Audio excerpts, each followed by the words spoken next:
At the start of the story, we see our MC lying on the bed when both of his sisters-in-law suddenly pounce on him. Seeing this, our MC panics and says, "Sisters-in-law, don't come near me." But do you think his sisters-in-law were going to stop? One sister-in-law moves closer and says, "What do you mean by sisters-in-law, you idiot boy? From now on, you should call us wives." The other sister-in-law also says, "Husband, be a good boy. If you don't understand, we'll teach you." Then both of them press our MC against their watermelons. And seeing this, our MC thinks to himself, "But sisters-in-law, I'm not stupid anymore." The scene shifts to the office, and we find out how all of this happened. We are shown that our MC's family members have died, and their details are listed. Zhang Wu, age 43, was killed on July 28th in the Eastern District. No body was found. Zhang Ao, age 48, was killed on July 28th in the Northern District. No body was found. Xingbang, age 34, was killed in the Jimmu District. No body was found. Xing Chong, age 38, was also killed in the Jimmu District, and his body was not found. Ling Yin, age 27, was killed in the Southern District. No body was found. Ling Jun, age 26, was killed on the southeastern frontier. No body was found. All of them are being paid tribute by our main character's grandfather and his men. The atmosphere is very serious. Just then, a man approaches the grandfather, and his introduction appears. Dan Kingdom 3-star General Ningyu. Ningyu steps forward and says, "Elder, the enemy's plan was extremely meticulous, very carefully planned. We never expected this." Grandpa interrupts him and says, "This is not your fault. The day the men of my family stepped onto the battlefield was the day they gave up any hope of living to a peaceful old age." Here, we are told about Grandpa in detail. Former Dan Kingdom 5-star general, head of the Yi family, Yi Chongfeng. Grandpa then thinks to himself, "I never imagined that human betrayal would be more dangerous than the dangers of the battlefield. Attacks on the same day, at the same time. It's clear that someone is targeting my family." Just then, a pig toy comes flying and falls there. It belongs to our main character because he has gone crazy and keeps acting like a child. With a loud thud, our main character falls down and says, "Don't take my Peppa Pig." He is wearing a pendant around his neck, which cracks slightly from the fall. Then our main character says, "Grandpa, help me stop Big Brother Pig." We are told that he is the youngest son of this family, Yi Fan. Grandpa reaches out his hand to help Yi Fan up and says, "Yes, get up quickly." After helping Yi Fan stand, Grandpa says to everyone, "Listen, everyone. Now, in this family, only this old man and Fanner are left.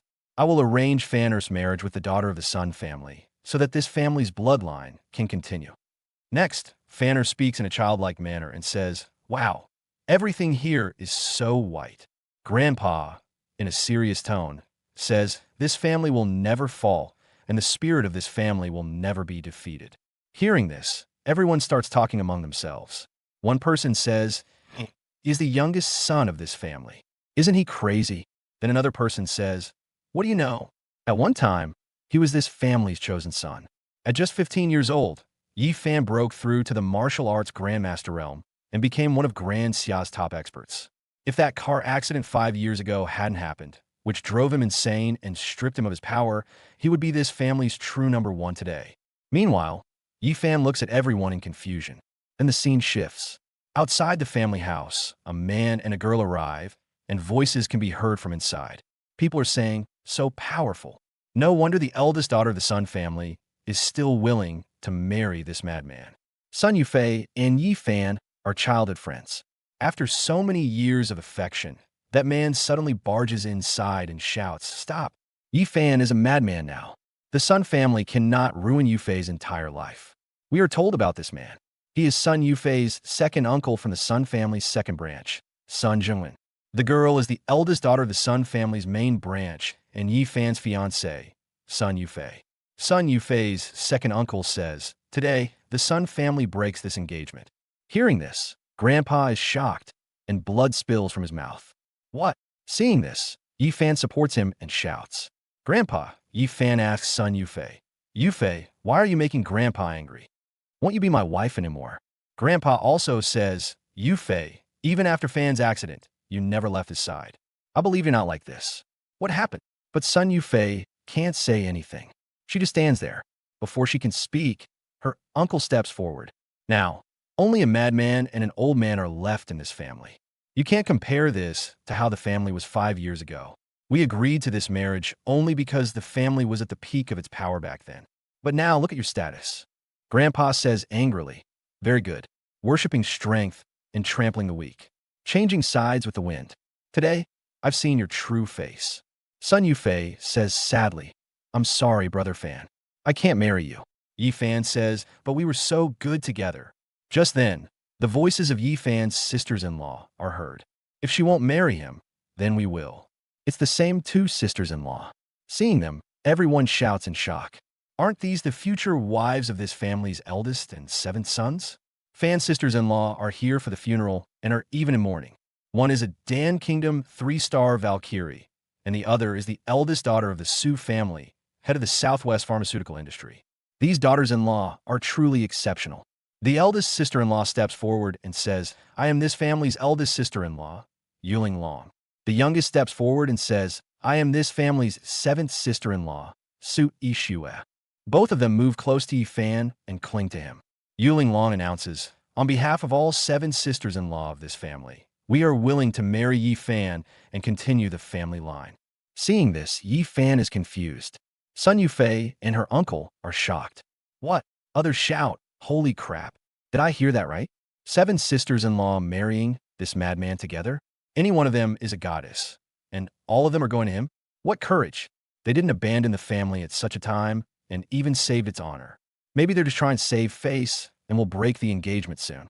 The 2 sisters-in-law pull Yi Fan into their watermelons. Feeling this, Yi Fan thinks, no, wait, it's too hot. The pendant around his neck begins to glow. Yi Fan says, my chest is burning. The pendant bursts, releasing energy. After it breaks, Yi Fan says, damn, it's been 5 years. I finally broke the seal and entered the martial venerable realm. Yi Fan tells us, 5 years ago, when I was researching how to break through to the martial venerable realm, I was attacked. My soul shattered. Luckily, I sealed 90% of my soul into this jade pendant. Even though the pendant contained countless scriptures and treasures and allowed my soul to train, without external help, I couldn't return. This 5-year wait was long. My uncles and brothers were killed on the same day, and that assassination attempt happened 5 years ago. He wonders who is behind it and becomes furious. Now that my soul has returned and I'm at the peak of the martial venerable realm, I won't fear anyone in Grand Xia. I'll drag all the criminals out and make them cry tears of blood. Outwardly, he continues pretending to be crazy, but still very hot. Sun Yufei's uncle laughs and says, Tisk, he really is crazy. Even if Yi Fan recovers, he won't escape the assassins. You'll all become widows. Yuling Long says, we don't need your concern. This is our family's internal matter. Yi Fan thinks to himself, the sisters-in-law publicly announced their marriage to support the family. If I reveal my true strength now, the mastermind will definitely launch an all-out attack. To protect the family and my sisters-in-law, I'll have to keep pretending to be crazy for a while longer. He continues acting insane and clings to Yuling. Thank you, big sister.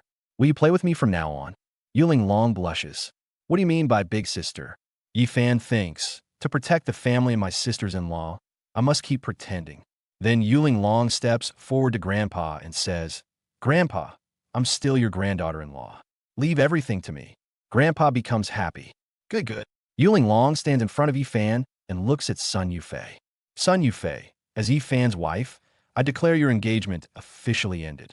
Null and void. Sun Yufei only says, I'm sorry. Yi Fan thinks, I won't chase those who left me. Now I'll restore this family to its former glory and power. Then the scene returns to where it started. Both sisters-in-law are on top of him on the bed. Yuling Long says, Sister Ishue will start first. From next month onward, the other 5 sisters will take turns staying with Little Fan. We need to produce many descendants for the family, so we can take revenge on our enemies. Su Ishue says, yes, I'll do my best. Su Ishue gets to work. Seeing everything happening to him, Yi Fan thinks, this isn't the getting stronger I had in mind. This time, both attack together. Yi Fan shouts, wait, I have something to say. The 3 of them work hard together. Yi Fan shouts, you're actually serious. After the funeral, the scene shifts to another place. A man reports to Elder Jiang. The Yi family's funeral is over. Everything was handled peacefully, and Yi Changfeng showed nothing unusual. But the family's 7 sisters-in-law publicly announced they will marry Yifan. What should we do? Hearing this, Elder Jiang, who is praying before a Buddha statue, becomes furious. They dare get close to the Yi family at a time like this? To scare the monkey, we must kill the chicken. The car accident 5 years ago was handled well. Tell the same person to take care of this too. The subordinate hesitates. He's just a madman. As long as he stays mad, he can be left alive. Hearing this, Elder Jiang snaps the prayer beads in his hand, scattering them everywhere. He orders angrily, if he makes any strange move, take action immediately. Kill him without asking any questions. The subordinate bows. Yes, sir. On the other side, after the funeral at the Sun residence, Grandpa speaks to all the sisters-in-law. Linglong, Yinxiu, Yixue, thank you all for today. But the funeral is over now. You should leave. Our family can't hold you back anymore. But Yuling Long steps forward and says, Grandpa, we want to marry Yifan and continue the family bloodline. This is not a joke. Grandpa asks in shock. Why are you all doing this? Yuling Long grabs Yifan and announces, Grandpa, our decision is final. From now on, the 7 of us will take turns staying with Yifan each month. We will leave many descendants for this family and take revenge. Hearing this, Yifan is shocked inside. 7 sisters-in-law, and they're serious? 1 person per month? Do they think I'm a breeding machine? Then Yuling Long calls out Little Fan. Suddenly, she senses Yifan's aura. She asks in surprise, did your aura just fluctuate? Yifan immediately resumes his act and shouts like a child. Avenge boob! Avenge! Seeing this, Yuling Long holds her head. Seems like it was just my imagination. She then cups Yifan's face and says, Yifan, whether you understand me or not, remember this. You were once Grand Xia's #1 genius, standing at the very top. You could do it all again. The 7 of us pure girls are marrying you and will follow you for life. If you disappoint even one of us, I'll take my sword and hunt you to the ends of the world. Yifan thinks she's right. They're marrying me without caring about the world. Their courage and sacrifice are truly immense. Yuling Long hugs Yifan while crying. If there's even a little sense left in you, pull yourself together. Protect this family. Protect us. And take revenge for your uncles and cousins. Yifan responds in a childlike voice, Avenge, Little Fan, avenge. But deep down, he becomes serious. This debt of hatred must be repaid. From behind, Su Yixue says, Big sister, aren't you being too harsh on Yifan? His mind hasn't fully recovered yet. Yuling says, Don't worry. I've spoken to Lu Kanju. I'll invite him to treat Yifan. Grandpa is shocked. You mean Lu Kanju? Grand Xia's medical saint? If he comes, maybe Little Fan can be saved. Hearing this, Yifan thinks, I'm not actually sick, but Grandpa has old injuries and has suffered one shock after another. If he's not taken care of, he won't last long. I'll pass my medical skills to Lu Kanju and have Grandpa treated through him. Outwardly, Yifan jumps happily and says, I want treatment. I want treatment. But Yuling Long is still wondering why his aura keeps changing. Then Su Yixue steps forward, touches Yifan's face, and says, Don't worry, Yifan. We'll cure you and give birth to many healthy boys. Yifan thinks, we've come back to this again. I really am a breeding machine. As they stand there, Yuling Long suddenly pushes Su Yixue and she falls straight onto Yifan. Yuling Long says, Perfect. Su Yixue blushes while lying on Yifan. Calmly, Yuling says, So it's settled. Yixue, you'll stay with Yifan for the first month. You'll have to work hard, okay? Yixue blushes even more while clinging to Yifan, and Yifan also blushes. Grandpa's eyes fill with happy tears. Good girl. Grandpa thanks them all. Yuling Long says, Grandpa, we're family. Don't speak like strangers. Then Grandpa walks up to Yifan and warns him, Yifan, whether you're normal or not, you must take good care of this girl. Otherwise, Grandpa won't forgive you. Yifan nods seriously in response. Yes, all 7 sisters-in-law are my wives. This fan will love everyone. He thinks to himself, but for now, I'll have to trouble my lovely sisters-in-law a little. At that moment, Sueishu says, It's getting late. I'll take Fan back first. Tonight, Josh and Long is hosting a business banquet. It's the perfect chance to get Fan out. Hearing the name, Fan thinks to himself, Josh and Long. Before I passed out in that car accident 5 years ago, I saw a man with a scarred face. And today, at the funeral, the same man was standing right next to Josh and Long. So the accident is connected to the Zhao family. All right, my revenge will start with the Zhao family. The scene shifts to Sun residence. Swan Yufei is sitting sadly. Her second uncle walks in, furious. I told you to get ready for young Master Hao's banquet, didn't I? Why haven't you changed yet? Yufei tearfully says, I'm not in the mood. He shouts angrily. Are you still thinking about that fan? I told you, this family is over. Yu Ling Long and the others are only pretending to marry for face saving. Reluctantly, Yufei agrees. I understand, don't say anything. Tonight, I'll go dressed in pants. Her uncle warns, my child, remember to wear something beautiful. Important people will be there tonight, and young Master Li specially invited you. He leaves the room, muttering, so young, yet doing this for the Sun family. Alone, Yufei sits on the floor, thinking of Fan. The scene shifts to Fan's place. Sueye is helping him dress. When she takes off his shirt, Fan asks, sister-in-law, why didn't you take off your own shirt? Seeing Fan's body, Sueye blushes. You didn't train all this time. Then how is your body in such good shape? Fan teasingly asks, do you want to touch it, sister-in-law? Sueye snaps, who wants to touch it? She hands him his coat. These are formal clothes for the banquet. Put them on yourself. Fan gets ready. Sueye says, and don't call me sister-in-law anymore. Wife. Fan, like a child, says, okay. Another wife. This is great. He jumps with joy. Yes watches, thinking this was once Grand Xia's greatest prodigy. But his fiancée left him in hard times. I need to give him even more love and never let him suffer. She hugs Fan tightly. Good boy, little Fan. From now on, Hakwei is only yours. Fan hugs her back. Wife Hakwei is the best. Sueye feels a strange warmth in her body. She thinks, wow, my body feels odd. The heat we see is Fan's skill in action. A flame ignites near his stomach. He thinks, just as I suspected, this ability is still here. This mysterious flame is why I became Grandmaster at 15. Whenever I touch a girl and her emotions fluctuate, I absorb that spiritual warmth to strengthen my martial arts chi. He keeps holding on. Even without contact, the flame generates spiritual warmth automatically for training. His speed multiplies many times over. Now that I have 7 wives, I don't even need to worry about advancing my martial arts skills. Sway separates him. Miss Family Head is calling you. I'm coming, he says.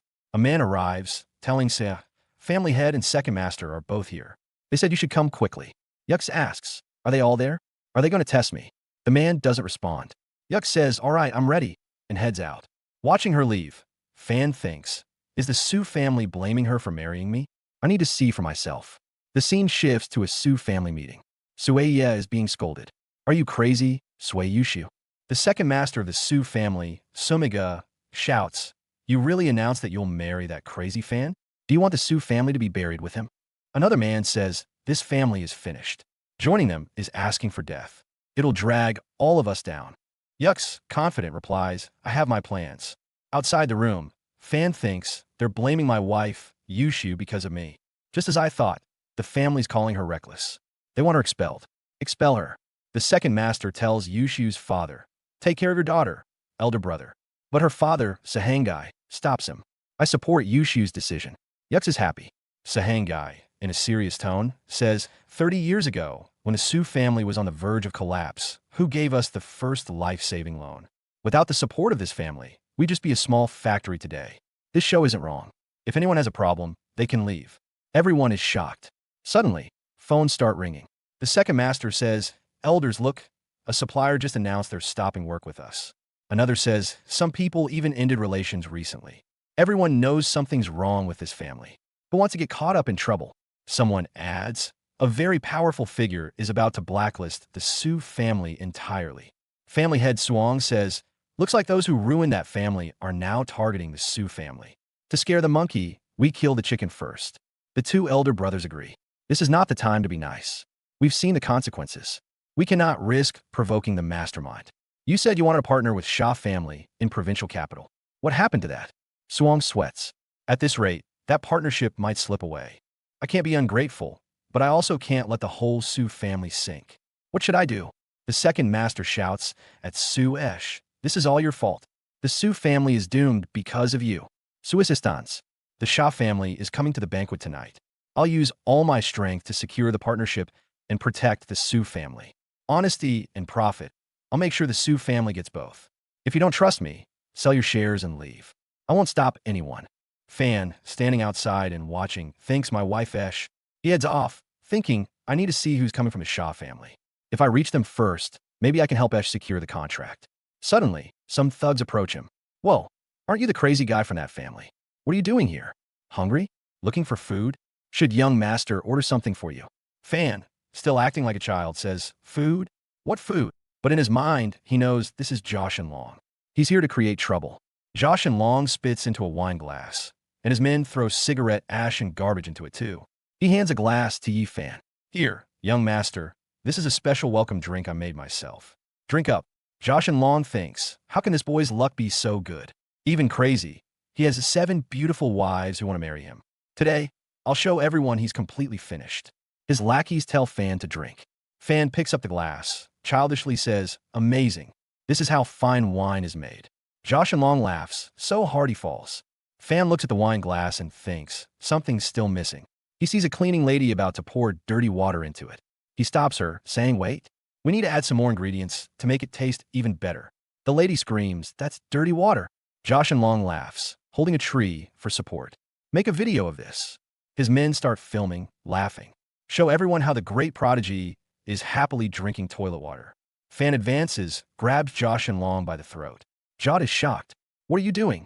Before he can react, Fan forces the dirty wine down Josh and Long's throat. "Good things should be shared, Brother Zhao. You drink first."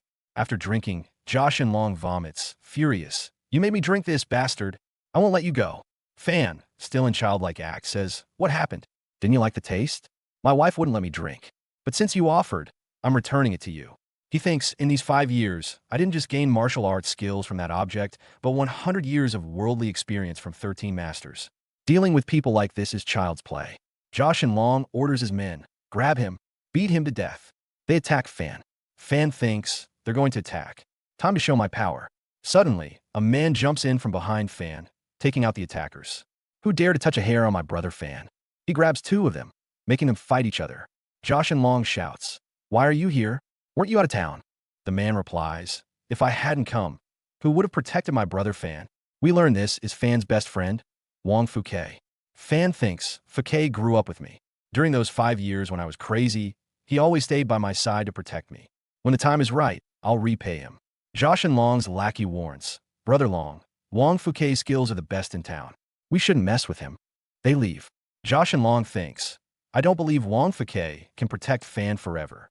Sooner or later, Sue will be mine. After they leave, Fuke hugs Fan. "I heard everything, brother Fan. You're a hidden hero. 7 beautiful wives want to marry you. If you were sane, you'd be going crazy with joy." Fuke's grip is so strong that Fan can barely breathe. He thinks, am I really that kind of person? Let go. Fuke stares at him. Fan thinks, why is he looking at me like that? Fuke sniffs him. "Big brother, your aura feels different. Are you okay?" Fan realizes this guy is too sharp. I can't let him find out. Suddenly, Sueya appears. "Little Fan, what are you doing here?" "I was just fixing my makeup. You disappeared. I told you to wait quietly. You're okay, right?" Fan takes Sueya's hand. "As long as my wife Yeshu is here, little Fan is perfectly fine." Fuke greets Sueya. "Greetings, little sister-in-law. Don't worry. Wang Fuke, will protect brother Fan with my life." Sueya says, "You're back. Good." The scene shifts to the banquet. The host announces, "Today, we have the president of the Xia Group, Mr. Xia Hao, present. Xia Group will be partnering with a local company. Welcome President Xia." Sueya, Yi-Fan, and Fuke arrive. Sueya tells Fuke, "I need to discuss partnership with the Xia family, so I'm leaving little Fan with you." Fuke warns, "I've heard the Zhao family will do anything to win this partnership. Be careful, my dear sister-in-law." President Xia Hao arrives and greets everyone. Josh and Long thinks, once I secure the deal with the Xia family, Sueya will have to beg me on her knees. The host asks President Xia, "Does your presence at the Zhao family banquet mean you'll partner with them?" Xia Hao replies, "The Zhao family is a good option, but Cloud City's market is huge. Xia Group welcomes partnerships with all major companies." Josh and Long is shocked. Sueya, happy, whispers to little Fan, "We might get a chance with the Xia family." Xia Hao notices Yi-Fan, shouts, "Divine Doctor." Everyone is surprised and stares at Yi-Fan. Sha approaches Yi-Fan. "Divine Doctor, I finally found you. Now I can repay the debt when you saved my life." He shakes Yi-Fan's hand. Everyone is stunned. Josh and Long, furious, shouts, "President Sha, why are you with that crazy guy? He's a madman. How can he have medical skills or save anyone?" Sha replies, "No misunderstanding. 5 years ago, when I was at death's door, this divine doctor saved me. Even if he's crazy now, he saved my life then." Sueishu explains, "My fiancé had a car accident 5 years ago. It affected his mind." Sha nods. So that explains it, young master. He was once a great genius in martial arts and medical arts. He must have had the accident only after saving me. Everything matches. Sha asks Sueshu, Miss Su, your family is in the pharmaceutical business, right? Are you interested in a partnership? Sueshu is shocked. Are you serious? You really want to partner with us? Hearing this, Josh and Long panics and grabs Sha's hand. President Sha continues, all major partners have blacklisted the Su family because they're with Yi Fan. Aren't you afraid of trouble? Shouldn't you think about your Zhao family? Sha pulls his hand back. So what if I get into trouble? If young master Yi hadn't saved my life, the Sha family wouldn't even exist today. Miss Su didn't abandon this family. So why should I be afraid? Then Sha and Su Yushu stretch out their hands and announce, I officially declare that the Su family is the sole partner of the Sha family in Cloud City. All paths of the Sha family will remain completely open for the Su family. Anyone in the Southwest who opposes the Su family will be considered an enemy of the Sha family. Su Yushu gets emotional and, tears in her eyes, says, thank you, thank you. Everyone watching thinks, this family truly is guts. Tough times, but their foundation is still strong. After all, this Finn was the real hero of his time. Su Yushu really picked the right man. His luck has turned around. Meanwhile, Zhao Yanlong is burning with anger, thinking, why does this crazy guy always ruin my plans? Then, Sha signals, and Su Yushu realizes it. She looks at this fan, hugs him, and says, little fan, thank you. While hugging, this fan thinks, as long as I can help my wife Yushu, everything's fine. Then, acting like a child, he goes over to Sha to hug him too, and says, you helped my wife. You're a good person. Hug. Sha hugs him back gently, saying, this is all the Sha family could do. I can't take on those big players hiding behind the scenes. Now, the fan drops his childish act and, in a serious tone near Sha's ear, says, you did a good job. I won't let you down. Sha is surprised, realizing the divine doctor isn't crazy. He says to the fan, divine doctor you. But the fan cuts him off by hugging him tighter, continuing the childlike act. Uncle, you're so nice. I need a hug. Then he switches back to serious mode and gives an order. There was a plan against me. For now, I must stay silent to avoid being targeted. Don't tell anyone I'm recovered. When the time comes, wait for my orders. Sha nods, thinking, a 20-year-old with such brains. If I support this family now, when they regain power, my Sha family will surely become the next Grand Sha's superpower. He reassures the fan, don't worry, young master. I will give my all and won't back down. Then Zhao Yanlong speaks up. What about our Zhao family? Didn't we decide to work together? The fan, still acting childlike, hides behind Su Yushu and whispers, he's dirty, a bad man. He wants to steal my wife Yushu. Su Yushu calms him, don't be afraid, don't be afraid. Sha realizes what's happening and thinks, looks like young master you just gave me my first task. Sha then slaps Zhao Yanlong hard and says, will you tell me what to do? When did I ever agree? Zhao Yanlong, holding his cheek, says, President Sha, you may be from provincial capital, but our Zhao family is the best in Cloud City. Why did you hit me without reason? Sha responds, why? Just to teach you a lesson for casting greedy eyes on my wife, young master. He signals 2 bodyguards, saying, take the Zhao family young master out. Looks like he's drunk, causing trouble. The bodyguards grab Zhao Yanlong, who shouts, let go. I'm not drunk. Xia Hao tells Su Qiu, let's talk somewhere private. Su Qiu replies, absolutely this way. Zhao Yanlong is escorted out of the banquet. Outside, his 2 aides hold him. Zhao Yanlong fumes. This is all that fan's fault. He asks about preparations, and the aides assure him, everyone's in position. We can attack anytime. Zhao Yanlong smiles evilly. Today, I'll make sure he doesn't get home alive. Scene shifts. After the banquet, the fan and Su Sui are driving home. Inside the car, Su Sui looks at the fan and thinks he looks incredibly handsome. Her face turns red, thinking, I never noticed, was little fan always this handsome? The fan leans close and teases, wife, what are you looking at? Am I handsome? Su Sui is shocked. I wasn't looking. The fan, still playful, says, oh yes, you were. If my wife likes it, tonight I'll let you look as much as you want. Su Sui blushes, imagining herself with him in bed, thinking, tonight is the night. She pictures herself on top of him, whispering, little fan, we have to do this for a son. He responds, how does it feel? Is this enough? Su Sui's face is bright red as she thinks, I really have to spend the night with little fan. I don't know if he even knows how. If I have to teach him, it'll be so embarrassing. The fan casually places his hand on her thigh and says, wife Yushu, why is your face so red? Su Sui feels a surge of heat and struggles to control the car, weaving like a snake. The fan asks, what's wrong? She thinks, what's happening? Has this happened before? Whenever I get close to little fan, I feel this electric warmth. Is this why he's such a genius? Does just being near him give me power? Then she tells herself, Swan Fei really doesn't recognize a gem when she sees one. From now on, this sweet little fan is mine. The fan snuggles close, saying, I'm yours, my wife. I want a son with you. Su Sui blushes further. Our son will definitely be handsome. The fan asks to stop the car to use the bathroom. Su Sui agrees. Okay, sure. As he gets out, Zhao Yanlong and his men watch and say, that crazy fan actually got out of the car himself. Zhao Yanlong orders, go, follow him, kill him in the forest. He says, go, all of you, chase him down and kill him right there in the forest. Hearing this, all of them say, yes, and then they head out to look for Fan. In the forest, they search ahead using lights. Zhao Yanlong angrily says, where did he go? How did he disappear so quickly? But just then, they spot Fan standing in front of them. They go closer, grab him, and say, Fan, you can't escape now. Fan replies, I'm not Fan. He had put a mask on his face, so Zhao Yanlong couldn't recognize him. Zhao Yanlong shouts, damn it, so did you see someone dressed exactly like you around here?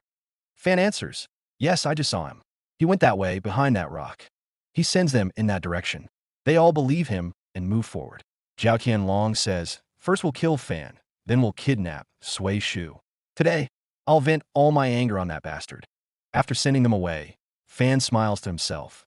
Some time passes as they keep searching for Fan, but they still can't find him. Zhao Yanlong angrily shouts, that bastard fooled us. Just then, Fan appears and says, I didn't fool you. That man even asked me to give you a message. Zhao Yanlong yells, what did he say? Fan replies, he said bad people are chasing him, and he told me to wipe all of you out. Hearing this, Zhao Yanlong says in shock, what do you mean? Before he can react, Fan has already attacked them. In a single strike, he knocks out 3 men at once. Seeing this, Zhao Yanlong screams, you? Who are you exactly? Fan says, could it be that you still didn't recognize me? Then he removes his mask and reveals his face as Fan. Seeing this, Zhao Yanlong shouts in shock, ah, you're Fan. You were disguised. Still stunned, he continues, no, you're not crazy. You were just pretending. Sweat starts pouring down his face after realizing Fan isn't insane. He goes on, you stayed hidden for 5 years. You've definitely surpassed even Grandmaster level. And I insulted you like that, and even tried to steal your wife. I'm finished. Fan responds, you've done other evil things too, haven't you? Then Fan points at the man standing behind Zhao Yanlong and says, 5 years ago, at the site of my car accident, I saw this man. He has a knife scar on his face. Hearing this, the man drops to his knees and begs, young master, please forgive me. Young Master Jiao forced me to do all this. I was wrong. Please let me go. But Fan shows him no mercy. He throws a single punch, and the man is finished right there. His head completely disappears. Seeing this, Zhao Yanlong is terrified. He wets himself in fear and says, trembling, what kind of dark magic is this? How did you turn a human into powder? Fan then displays his power and says, there's fire within my power. It can turn anyone directly into ashes. Do you want to try it? He thinks to himself, yes, the most important thing is the fire inside my body. Only with that can I perform this kind of power. Then he looks at Zhao Yanlong and says, now it's your turn to speak the truth. Why did you want to kill me 5 years ago? Terrified, Zhao Yanlong says, young master, I was wrong. I didn't want to kill you. It was some very powerful person from the provincial capital who forced me to do this through the Liu family there. Young master, please spare me. Fan responds, the Liu family of the provincial capital? He thinks to himself, Elder Liu was Grandpa's most loyal man. I never thought he would stab me in the back. Zhao Yanlong continues trembling. Even the Liu family of the provincial capital was following someone else's orders. I've heard it's some very powerful person from Shanjing. At that moment, Fan grabs Zhao Yanlong by the throat and says, who is that powerful person from Shanjing? Struggling in pain, Zhao Yanlong replies, I really don't know. I only know that in Cloud City, our Jiao family, the Wang family, and the Li family all work for that same powerful man from Shanjing. Usually, we all follow the orders of the Liu family from the provincial capital. Fan lifts him even higher. Zhao Yanlong panics and says, young master, won't you kill me? I promise I'll keep my mouth shut. Fan replies, do you really think you can keep a secret? Zhao Yanlong quickly says, I can, I swear. but Fan still finishes him off. With a single punch, he completely erases him. Then Fan says, "Sorry, I don't trust you." He thinks to himself, the Jiao family, the Wang family, the Li family, and the Lu family. It looks like I'll have to wipe them out one by one. As we saw in the previous episode, Fan had already, using terrifying flames, Fan completely turned Jiao Tianlong and his lackeys into ashes. They were literally wiped out from that place, as if they had vanished into thin air. After killing all of them, Fan moves forward and calmly says, "The Jiao family, the Wang family, the Li family, and the Lu family, it looks like I'll have to clean them all up one by one." Just as Fan is about to leave, Su Yishu arrives there. She's searching for Fan and nervously calling out loudly, Little Fan." Fan notices that Su Yishu is coming toward him.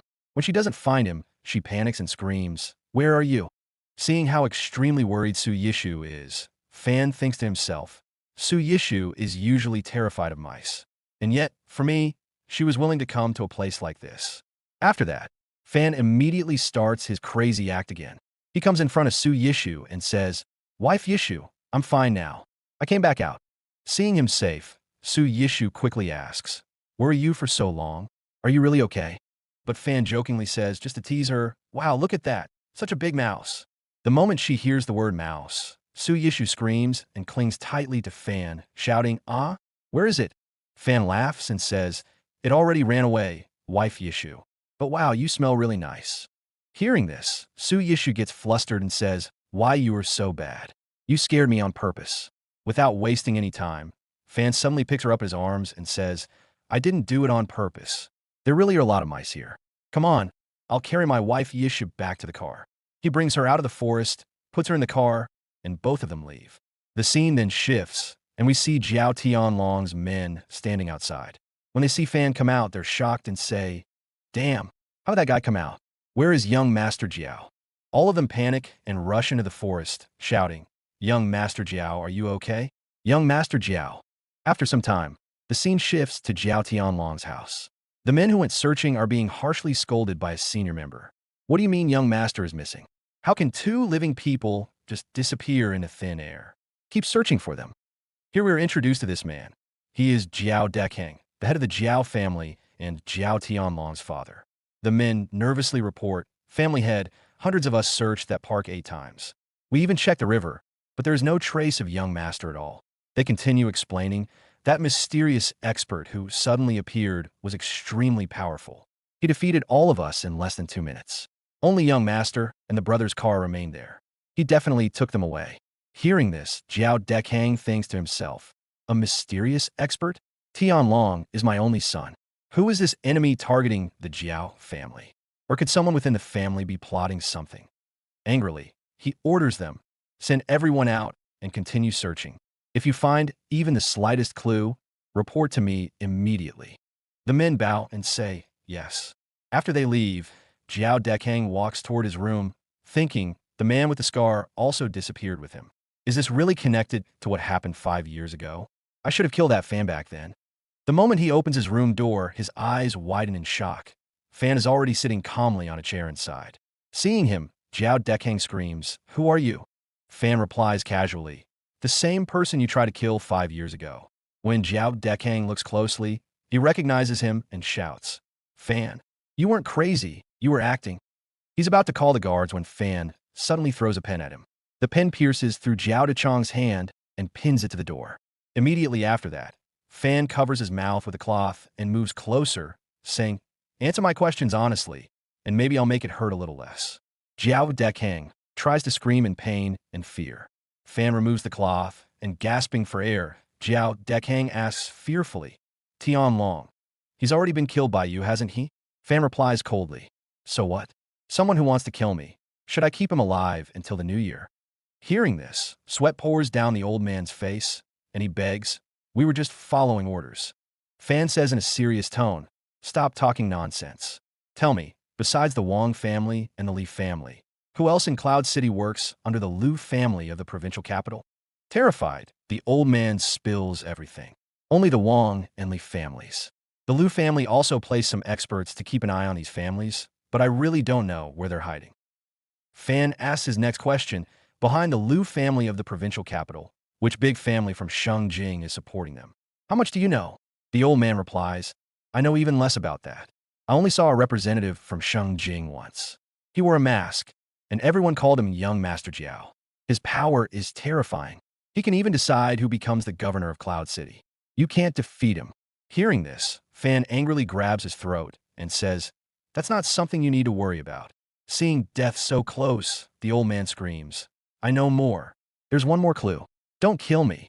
Fan stops and says, Speak. Lifting him into the air by his neck, the old man gasps his final words, Besides suppressing your family, they attacked because they were also searching for something specific. Fan asks in shock, What thing? But it's already too late. Fan's grip tightens, the old man chokes, foam coming out of his mouth. Fan says coldly, Then there's no need for you to speak anymore, and burns him to nothing with his flames. The next day, the scene shifts to Fan's grandpa. Hearing everything Fan did the previous night, Grandpa is shocked. He confirms with a man, overnight, both the father and son of the Jiao family disappeared.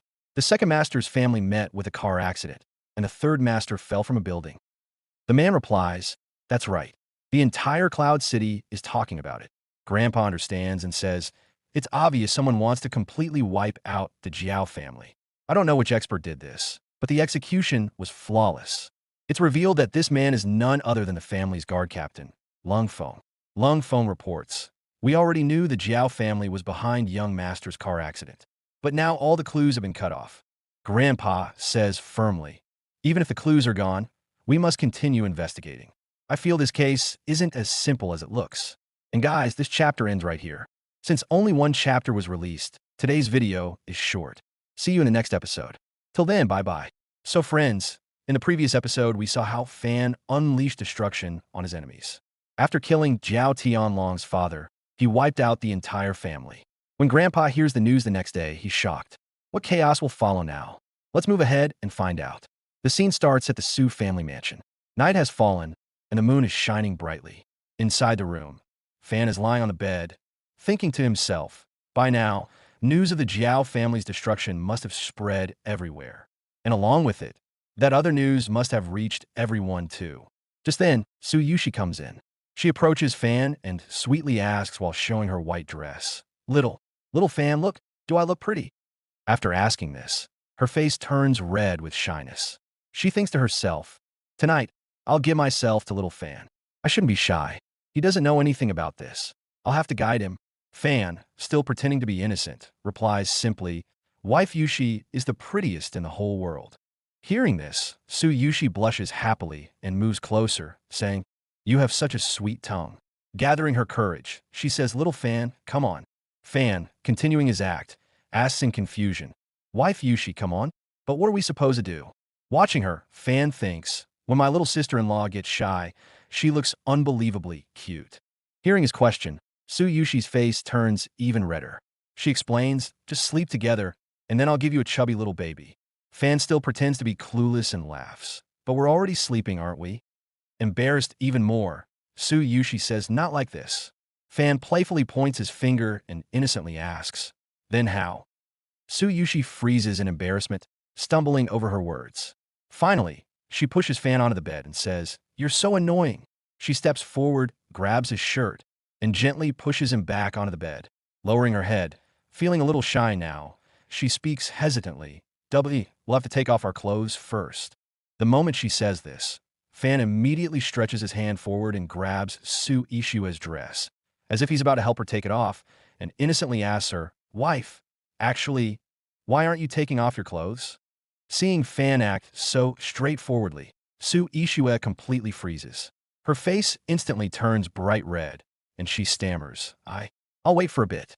But at that moment, Fan starts behaving like a stubborn child and says, Hey, this is cheating. This isn't fair. I want wife Ishiwa to take off her clothes too. Hearing this, Su Ishiwa turns completely red with embarrassment and says, No, don't say things like that. But the very next moment, she lets go of her shyness and becomes a little bold. She holds Fan's face in her hands and says, Just do exactly what I'm doing. And without wasting a second, she steps forward and gives Fan a lip-to-lip kiss. After that, Fan also loses control. He grabs Su Ishiwa, and both of them move forward together. The process between the two begins, and Su Ishiwa starts feeling an intense heat rising from inside her body. She's drenched in sweat and says, "It's so hot. It feels extremely hot." On the other hand, Fan, while putting in hard work, thinks to himself, "My power is about to level up again. I'm already at the peak level, and now I'm just one step away from the next level." At that moment, we see the flame that belongs to Fan. It starts glowing intensely, causing even more heat to surge through Sue Ishiwa's body, and she thinks to herself, "This heat feels good." Fan thinks in his mind, wife Ishiwa's level should also change. After this, the scene shifts outside the mansion, where the guards are standing and hearing sounds coming from inside. One guard laughs and says, "Man, we got to admit it. Even though the young master has become mentally foolish, his stamina hasn't dropped at all compared to the old days. Miss Sue is really lucky for the future." Hearing this, the second guard becomes a little serious and says, "I just wish the young master regains his senses soon. Then Miss Sue and the young master will truly be a perfect match." The scene shifts back inside. Everything has gone quiet now, and Sue Ishiwa has fallen into a deep sleep from exhaustion. But Fan is still awake. He looks lovingly at the sleeping Sue Ishiwa and thinks to himself, "Ishiwa, thank you for never leaving this family, for helping increase my strength, and for giving me this energy. Thank you. From today onward, you are mine. I promise I won't let anyone hurt you." And finally, Fan also falls asleep. Now the scene changes to the Zhu family mansion. Here, we are introduced to Zhu Dong, the eldest son of the Zhu family and Chongfeng's adopted grandson. He runs to his father in panic and shouts, "Dad, did you hear what happened to the Zhao family? Dad, do you think this could be Fan's doing?" At this moment, we're told about his father, Zhu Jian, the head of the Zhu family, who was also adopted by Chongfeng as a son. Zhu Jian gets furious and scolds him. "Shut your mouth. Is this something you can talk about so casually?" Seeing his father's anger, Zhu Dong gets scared and says, "Sorry, I was just worried." Zhu Jian puts on a fake calm act and explains, "That family is like gods to us. If Fan recovers, we should only be happy." But the real fear starts creeping into Zhu Dong's heart. And he says, "But what if he actually finds out what happened back then? For so many years, we took advantage of that family being alone and finally seized all their assets." Before he can say anything else, Zhu Jian angrily slaps him hard across the face and shouts, "Enough. You're grown up now. You should know better than to talk about such things openly. I've already sent people to investigate. It wasn't Fan." He continues, "A letter was found in the Zhao family head's room. It said that Zhao Dekhang stole the wife of a Grandmaster-level expert in the past, and now that man has returned to take revenge." After getting slapped, Zhu Dong holds his cheek and asks in shock, "A Grandmaster-level expert? Who is that?" Zhu Jian replies in a mysterious tone, "I've heard his name is Fan Yi." Zhu Dong says in confusion, "Fan Yi? I've never heard of that name." Zhu Jian responds, "Don't worry if you haven't heard it. What matters is that he has real skills." Zhu Dong starts getting hints and says, "You mean?" His father places a hand on his shoulder and says, "We need to find this Mr. Fan. The Zhu family has a very important task for him." Hearing this, greed fills Zhu Dong's mind. He secretly feels happy, thinking that the old man wants to hire that expert to eliminate Fan so the entire family can belong to them. He excitedly starts leaving and says, "Dad, I'll go right now and look into it." After Zhu Dong leaves, Zhu Jian stands there and reveals his true intentions in his mind. "Fan, your good days are about to end." And guys, this is where the chapter ends, so the video also ends here. See you in the next video. Till then, bye-bye. Hello guys, welcome back. And as we saw in the previous episode, the Zhu family made a dangerous plan. Zhu Jian ordered them to find an expert named Fan Yi so that he could eliminate our MC, Fan. But here's the twist. These idiots don't even realize that the Fan Yi they're searching for is actually our MC, Fan himself. That means they're about to hire Fan to kill Fan. Zhu Dong is jumping with joy, but he has no idea he's inviting his own destruction. Let's see what happens next. The story begins at the Su family mansion in the morning. Fan and Sue Ishiwa are sleeping peacefully on the bed when there's a knock at the door. Sue Ishiwa asks, "What is it?" From outside, the maid replies, "Miss, someone has come to meet young Master Fan." Hearing this, Sue Ishiwa tries to get up, but Fan isn't having it. He gets playful and pulls her back onto the bed. Sue Ishiwa, shocked, says, "Hey." Fan hugs her lovingly and says, "Ishiwa, my dear wife, stay with me a little longer." Sue Ishiwa blushes, scolds him, "Xiao Fan, stop fooling around," and then asks the maid, "All right, tell me, who has come to meet my husband?" The maid hesitates and replies, "It's Miss Shan Yufei." Hearing the name, Sue Ishua loses her composure and shouts, "What? Shan Yufei?" The next moment, the scene flips. Su Ishua grabs Fan's cheek and starts pulling it. Fan cries out in pain, "Ah, it hurts." With a puffed-up face, Su Ishua mocks him. "Oh, so your ex-fiancé has come all the way here. Must be fun for you, huh?" But Fan doesn't improve at all. Instead, he teases her and asks, "What's wrong, my wife, Ishua? Are you jealous?" Su Ishua immediately defends herself. I'm not jealous at all." Fan smiles and says, "If you're worried, let's go meet Shan Yufei together." Su Ishua agrees, but thinks to herself, "I'm only doing this to protect Xiao Fan, not because I'm worried, okay?" After a while, both of them get ready and come outside. Seeing them together, Shan Yufei thinks to herself, "They really look so good together." But Su Ishua doesn't give her any chance. She attacks directly. "Shan Yufei, didn't you break off the engagement? Then what are you doing here now? Making fun of my man." Tears fill Yufei's eyes as she cries and explains, "Brother Fan, I only came to apologize. What happened yesterday wasn't my intention. It was my second uncle who forced me." Hearing this, Fan remains silent. He knows Yufei well, so he thinks Shan Yufei is actually gentle and soft-hearted. Maybe her uncle really did force her. Just when Fan's heart is about to soften, a real nuisance shows up. Li Yunyang, the eldest son of the Li family from Yunnan City. He arrives and forcefully grabs Yufei's hand, saying, "Yufei, so you were here. I've been looking for you everywhere. Didn't we say we'd watch a movie together? Come on, get in the car." Yufei panics and shouts, "Who told you I was here? Did my uncle send you?" Seeing this scene, Fan's mind explodes with anger. He thinks, "I was about to forgive her, but she chose the Li family." Fan's anger turns violent because the Li family of Yunnan City are the lackeys of the very family that destroyed his own family. Fan makes his decision clear. Choosing the Li family means you're now my enemy. When Su Ishua sees Fan looking so serious and lost in thought, she feels that he's hurt. She thinks, seeing his ex-fiancé with another man must have broken Xiao Fan's heart. So Su Ishua steps forward and takes control of the situation. She shouts, "Shan Yufei, you said you came to apologize, but it looks like you're just here to show off your new relationship." She declares confidently, "Listen carefully, I'm already Fan's woman. So stop bothering my husband from now on." And to prove it, Su Ishua grabs Fan's face in front of everyone and kisses him directly. Yufei can only stand there crying. Su Ishua breaks the kiss and says with full attitude, "That's right. If you care about your own good, get out of here immediately." Fan also takes advantage of the moment and adds salt to the wound. "Hey Yufei, it's fine that you refuse to become my wife. I already have a wife who's more beautiful than you. And yeah, I have a total of 7. Hearing this, Yufei's heart completely shatters. Crying, she says, "I understand, Brother Fan. As long as you're happy, that's enough for me," and runs away. Li Yunyang shows Yufei, and tries to stop her, but Yufei angrily shakes off his hand and yells, "Get lost." Li Yunyang runs after her. Watching them leave, Fan says in a deep voice, "Yufei, if some mistakes are made once, then they will never happen again."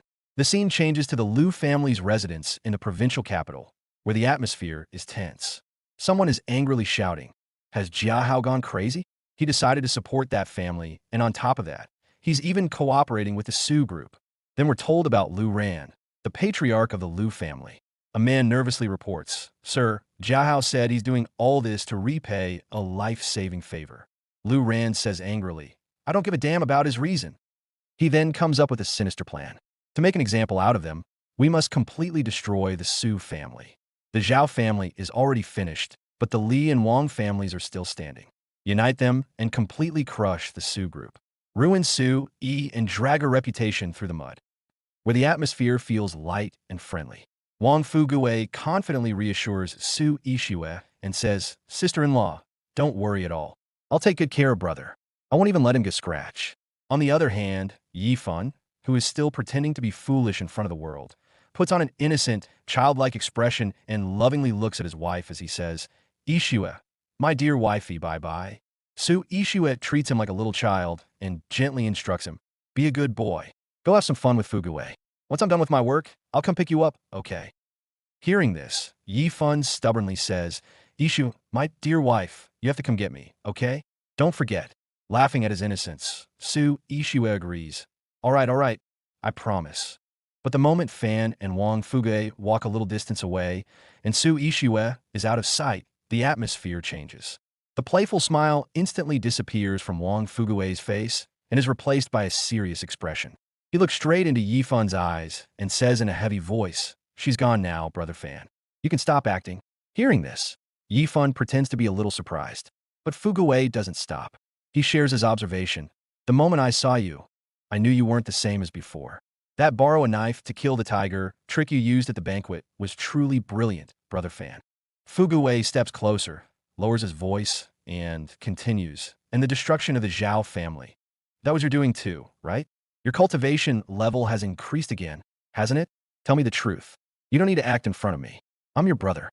Hearing this, Fan smiles on the outside, but his mind starts racing. He thinks, Wang Fugue really is the same guy I grew up with.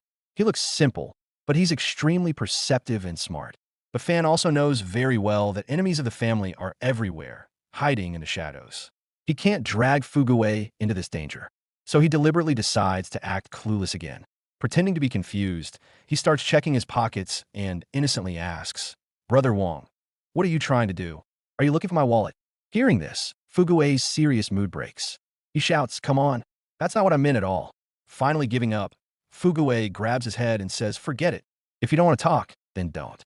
But I'll just assume you're not stupid anymore, no matter what you say." Fugue takes a deep breath, his mood lightens a bit, and with a smile he says, "Since you've returned to your old self, Brother Fan, I'll take you to the place we used to go often to relive some old memories." Hearing this, Fan gets a little nervous. His mind starts imagining the wrong things. He nervously asks, What kind of place did we go to?" He thinks Fugue might be talking about a club or some adult entertainment venue. He immediately gets defensive and says, "I can't go to those places anymore. I'm married now. Brother, Ishue would kill me." Fugue looks at him with a mischievous smile and says, "Don't be scared. Once we get there, you'll understand." When they reach their destination, instead of a club, there's a large building in front of them. Fugue points at it and asks, "Remember this place? You used to bring me here all the time to buy things." Only then does Fan realize it and says in shock, "This is the black market." In fact, the third underground level here is Yun City's largest black market. You can find all kinds of rare and valuable items here, from weapons to pills. As long as you have money, there's nothing you can't buy. Sensing the atmosphere, Fan immediately slips back into his childish role. He raises his hands in the air, claps excitedly, jumps around, and shouts, "Shopping! Shopping! It's time to find good stuff." Watching Fan move ahead, Fugue thinks to himself, Brother Fan still remembers the way. Looks like he really has recovered. He's just pretending. At the same time, Fan secretly observes Fugue. Fugue may look rough on the surface, but he's sharp-minded. By acting this way, he'll understand that I don't want to talk openly right now. As soon as they enter the black market, they're surrounded by stalls and items everywhere. Fugue generously offers, "Brother Fan, buy whatever you want today. I'll pay, it's my treat." Fan looks at the items on the stalls, wrinkles his nose, and says, "There's nothing good here. Everything's trash." He realizes that randomly browsing won't work, so he decides to use a secret technique he learned during 5 years of cultivation. Suddenly, a strange invisible glow appears in Fan's eyes. The arcane demon eye. This technique can pierce through the surface appearance of any ordinary item and reveal its true reality and real essence, making it absolutely perfect for treasure hunting. As soon as he scans the market, his gaze falls on a stone lying in one corner, and he is completely shocked. A vitality pill. This is an extremely rare item that helps cultivators break through to the Grandmaster realm. Even if you offer 1 billion in the market, there's still no guarantee you'll be able to find it. Fugue, who can't see any of this, excitedly picks up a shiny purple stone and says, "Look how beautiful this purple one is, Brother Fan. Take this and gift it to sister-in-law. She'll be really happy." But Fan's entire attention is focused on that hidden vitality pill. He thinks to himself, 5 years ago, Brother Wang was just about to reach the Grandmaster realm, but even now he still hasn't crossed that level. This vitality pill is perfect for him. It'll help him break through his bottleneck. Fan shows his cleverness and deliberately picks up the useless-looking black stone, the one hiding the pill, and, acting like a child, stubbornly says, "No, this stone will be better to take home. The cat can play with it. I want this one." The shopkeeper, who thinks they're idiots, instantly grabs this opportunity and says, "Oh wow, you really have unique taste. If you buy another expensive stone, I'll give you this one for free. The shopkeeper laughs to himself. This is just junk we use to support a table leg. What a perfect chance to rip off this idiot. Fan immediately agrees. All right then, pack that one and this one together. Brother Wong, pay. Fuguwei hesitates and tries to explain. Brother Fan, buying my choice is fine, but forget about that useless stone. It's trash. If you take it home, sister-in-law will definitely get angry. Once again, Fuguwei starts doubting Fan's behavior. Was I wrong? Is Brother Fan really still stupid? Fan plays the emotional card and says, didn't you promise me? Were you lying to me? Fuguwei panics. How would I dare? All right, calm down. I'll buy it right now. After paying, Fan becomes happy and says, now that's more like it. Here, this black stone is for you, Brother Wong. Just as they're talking, voices come from behind them. People standing nearby are whispering to each other. Did you hear? It seems the enemy of this family has hired a powerful expert who's almost at the martial venerable realm to completely wipe out this family. Hearing this, Fan is completely stunned. His face fills with shock, and only one word comes out of his mouth. What? And guys, the chapter ends right here. Till then, bye-bye. Hello guys, how are you all? And welcome back. So, as we saw in the last episode, Fan and Wong Fuguwei were still talking when a voice came from behind them. Did you hear? It seems the enemy of this family has hired a powerful expert who's almost at the martial venerable level to completely destroy this family. Hearing this, Fan is shocked to the core. His face fills with disbelief. What? Then that unknown man continues speaking, insulting the family. How pitiful this family has become. Their achievements were once so great that, at one point, they became a danger to everyone. But in the end, what did they get? Their fate was simply to be completely wiped out. Hearing these bitter words, Fan looks calm on the outside, but inside, his mind is racing at full speed. He thinks to himself, are they really going to make their move so soon? They think they'll win. But now that I've become active, none of the mastermind's plans are going to work. Fuguwei notices this and asks worriedly, Brother Fan, what happened? Why do you look so serious? But Fan immediately switches back to his crazy act. He pushes the stone containing the pill forward and shouts excitedly, hurry up, Brother Wong. You must try this. Fuguwei gets confused. He sees that Fan is trying to make him eat the same stone that was bought with his own money. Panicking, Fuguwei says, Brother Fan, this is a stone. It's not candy that I can just eat it. I can't eat this, brother. But Fan isn't listening at all. Wasn't that one? He starts acting stubborn like a child. You have to eat this. Eat it right now. Saying this, he forcefully starts stuffing the stone into Fuguwei's mouth. Poor Fuguwei tries to scream. Please, Brother Fan, let me go. But then Fuguwei bites down on the stone, and a cracking sound is heard. The moment the stone breaks, Fuguwei's eyes widen in shock. He stares in disbelief and shouts, holy smokes, it actually broke. Bro, there was a vitality pill hidden inside this stone. Holding the pill in his hand, Fuguwei feels its power and says in shock, with this pill, the chances of breaking through to the Grandmaster realm have increased by 70%. And the chances of reaching the martial venerable realm have also directly increased by 50%. He looks at Fan in disbelief. But how could such an expensive pill be hidden inside an ordinary stone? Fan stands to the side, acting like he knows nothing at all. Pretending to be bored, he says, how boring, man. I didn't even get anything tasty to eat. Fuguwei looks at him suspiciously. Brother Fan. It genuinely starts to feel like Fan might just be acting. But just then, Fan's phone rings. Fan picks up the call. Hello, who's speaking? From the other side, Xiao Hao's voice comes through. Divine Doctor, it's me. I want to introduce someone to you. Are you free right now? Fan thinks to himself, this is Xiao Hao. He knows my real situation. If he wants to introduce someone, that person must be very important. Outwardly, he shouts happily like a child. Great. I was hungry anyway. Scene shifts, half an hour later, at the Royal Grand Hotel. As soon as they arrive, Fan and Wong Fuguwei sit down, and Xiao Hao is seated with them. Suddenly, Fan shouts excitedly, all right, let's eat. Seeing this, Fuguwei says, Brother Fan. At that moment, Xiao Hao begins introducing the people he wanted Fan to meet. Young master, let me introduce them to you. These two are important members of the Xiao family. While he's giving the introduction, Fan has already started eating. With his mouth full, he says, this one is really tasty. Xiao Hao points toward one man. This is Li Hu. If you ever need help with something that's better kept in the dark, contact him. We then learn that Li Hu is no ordinary person, but the godfather of the Yun City underworld. Li Hu respectfully greets him and says, "Young Master Yi." Li Hu pays his respects. "From today onward, every command of yours is an order to me." After that, Xiao Hao points to the second person. "This is Sun Qian, the Unity Governor-General official. No one understands government matters better than him." Sun Qian also speaks with full respect. "If young Master Yi ever needs me, I, Sun Qian, will give everything without hesitation." The atmosphere becomes a bit serious, but suddenly Fan laughs loudly. "Ha, Uncle Xiao, do you know Fugue ate a stone today?" Xiao Hao laughs awkwardly.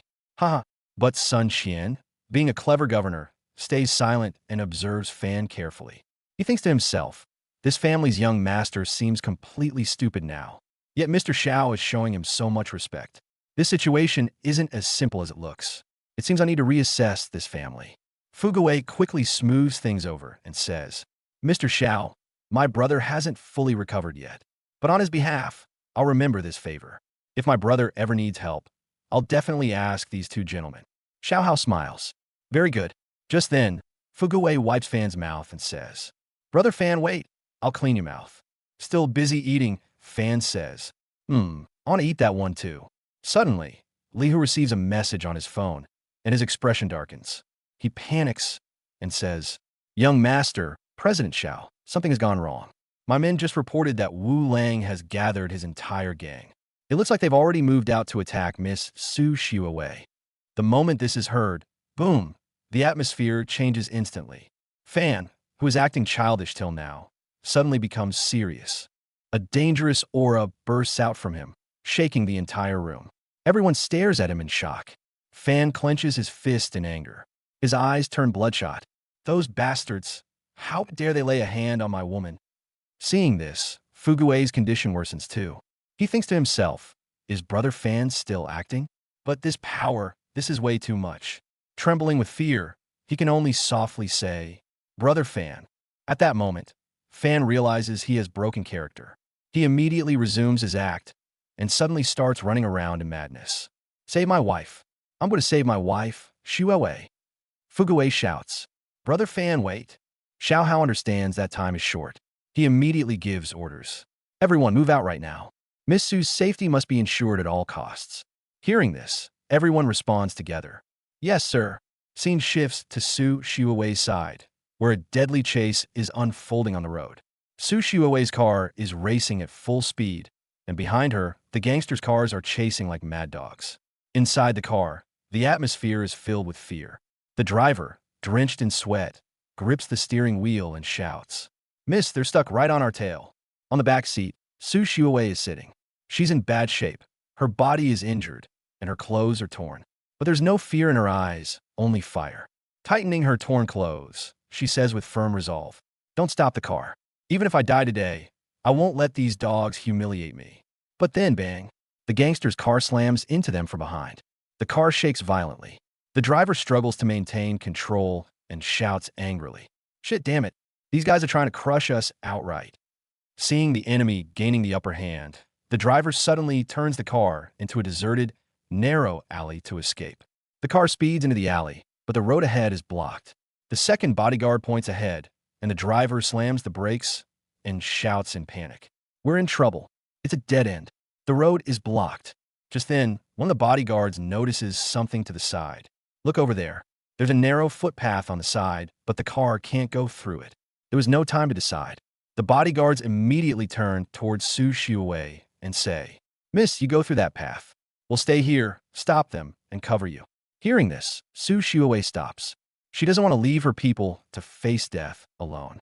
She refuses and says, "No, there are too many of them. It'll be extremely dangerous for you." But a bodyguard replies, "Miss, the Su family has done a lot for us. Today is the time to repay that debt." One bodyguard takes position facing the gangsters, while the other tells Su Xiuwei, "Please go now, Mississippi, quickly." Su Xiuwei's eyes turn moist, but she knows stopping would be foolish. While running, she turns back and says, "Take care of yourselves. I'll send help as soon as I get away." The third bodyguard guides her toward the narrow path and says, "Miss, this way. Hurry." They're just about to escape when crack. A sharp sound echoes, and the bodyguard standing beside Su Xiuwei is suddenly attacked and collapses on the spot. Su Xiuwei freezes in shock. Two gangsters step out in front of her, their faces wearing devilish smiles. One of them laughs. The other shows his weapon and says, "Trying to run? No use. The road's blocked, baby." Seeing the enemies ahead, Su Xiuwei is completely terrified. She helplessly steps backward. As one gangster moves forward, the remaining bodyguard shouts from behind, "Let Miss go." But no one knows where those two gangsters suddenly disappeared. Then a heavy, rough voice echoes from behind. "What do you think you're doing?" A large army of gangsters approaches. Standing among them is the king of Unity's underworld, Wu Laolang. Angrily, he shouts at his men, "There are only 3 of them, and you still haven't finished them off? Stop wasting time. Attack together." As soon as Wu Laolang gives the order, all the gangsters pounce on the remaining bodyguards and pin them to the ground. Now, Su Xiuwei is completely alone. Wu Laolang slowly walks toward her. His eyes are filled with lust and brutality. He says, "Miss Su, stop struggling. If you willingly have a little fun with me, I'll at least give you an easy death." One of his followers asks in confusion, "Boss, didn't the order from above say to kill this woman?" Wu Laolang replies with a filthy laugh. "They also said humiliating and tormenting Su Xiuwei would be a great achievement. So why not play a little first?" But then, somehow, a weapon appears in Su Xiuwei's hand. She places it against her own neck and says, "Don't come near me. I'd rather die than let a filthy man like you touch me." The follower steps forward. "You worthless woman, you don't appreciate the offer you're getting." "Boss, wait, I'll grab her." As soon as the gangster reaches out to grab Su Xiuwei, slash. A sharp blade flashes. With lightning speed, Su Xiuwei slices off the gangster's hand. He screams in pain. How do you know martial arts?" After cutting off his hand, even Su Xiuwei herself is shocked. She looks at her sword and thinks, "How did my speed and strength suddenly increase so much?" Then she remembers that night she spent with Fan. She realizes, so it's true. Ever since I became intimate with Xiao Fan, I felt a strange warm energy inside my body. Could that energy have really improved my martial arts cultivation? Her mind starts racing. If I became this strong from just that, then how strong must Xiao Fan be? Is he really just pretending to be crazy? But there's no time to think. Su Xiuwei grips her sword tightly and gets ready to fight. The boss gangster, Wu Laolang, goes completely berserk with rage. He shouts at his men, "Brothers, stop thinking. Before things get out of hand, finish her right here." At his command, all the gangsters rush forward. Su Xiuwei tries to stop them. "Don't come near me." But this time, there are too many enemies. A gangster strikes hard at Su Xiuwei's hand, clang. Her sword flies out of her hand and falls far away. Now Su Xiuwei is unarmed. All the gangsters surround her, raising their blades into the air, ready to strike her down at once. Seeing death so close, Su Xiuwei closes her eyes. For the last time, she thinks of her love. "Goodbye, Xiao Fan." A gangster brings his sword down with full force. Everything is about to end, when suddenly Fan arrives, shouting loudly, "Wife, don't be afraid. Your husband is here to save you." Fan drives his bike straight into the middle of the gangsters. Bang! Bang! The gangsters go flying into the air like bowling pins. The one who was about to kill Su Xiuwei is sent flying by the bike. Su Xiuwei is still in shock. She's trembling with fear. But when she opens her eyes, she sees her crazy husband, Fan, standing in front of her like a wall. Fan immediately pulls Su Xiuwei into his arms and asks gently, "Wife, are you okay? You almost scared me to death." Su Xiuwei can't believe it. In a trembling, tearful voice, she says, "Xiao Fan, what? Am I dreaming?" Then she remembers Fan's sudden entry and his overwhelming power. A ray of hope lights up in her eyes. "Xiao Fan, you've recovered, right? This is amazing. Now this family will be saved."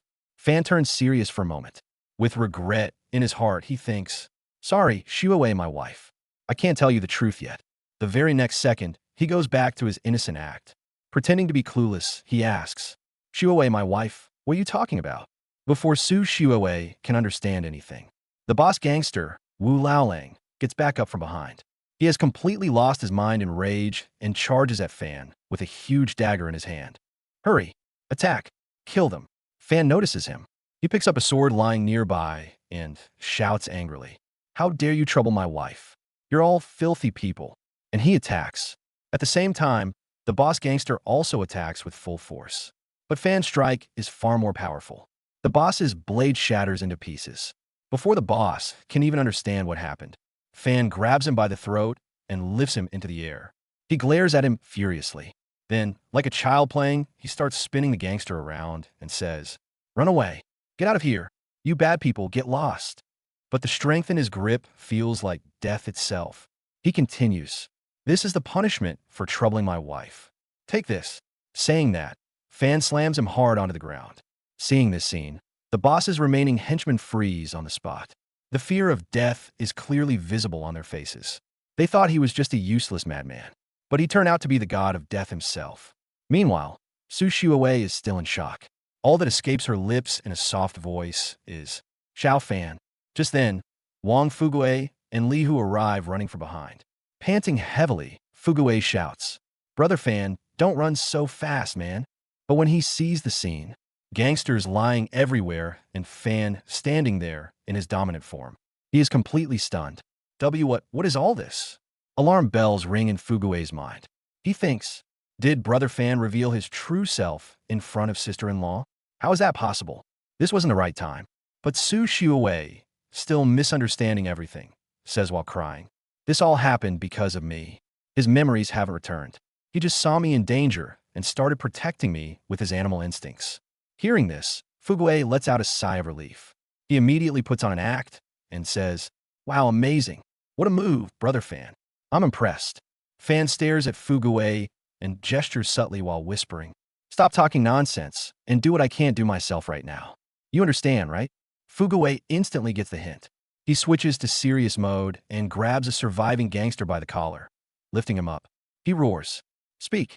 Who sent you after my sister-in-law? Who gave you the order?" Fan smiles inwardly. Good, the kid is smart. Terrified, the gangster spills everything. It was the Wang family's young master Wang. He's the one who ordered Wu Laolang to target Miss Su. He said he wanted to kill the chicken to scare the monkeys. "I'm just a small-time thug. Please don't kill me."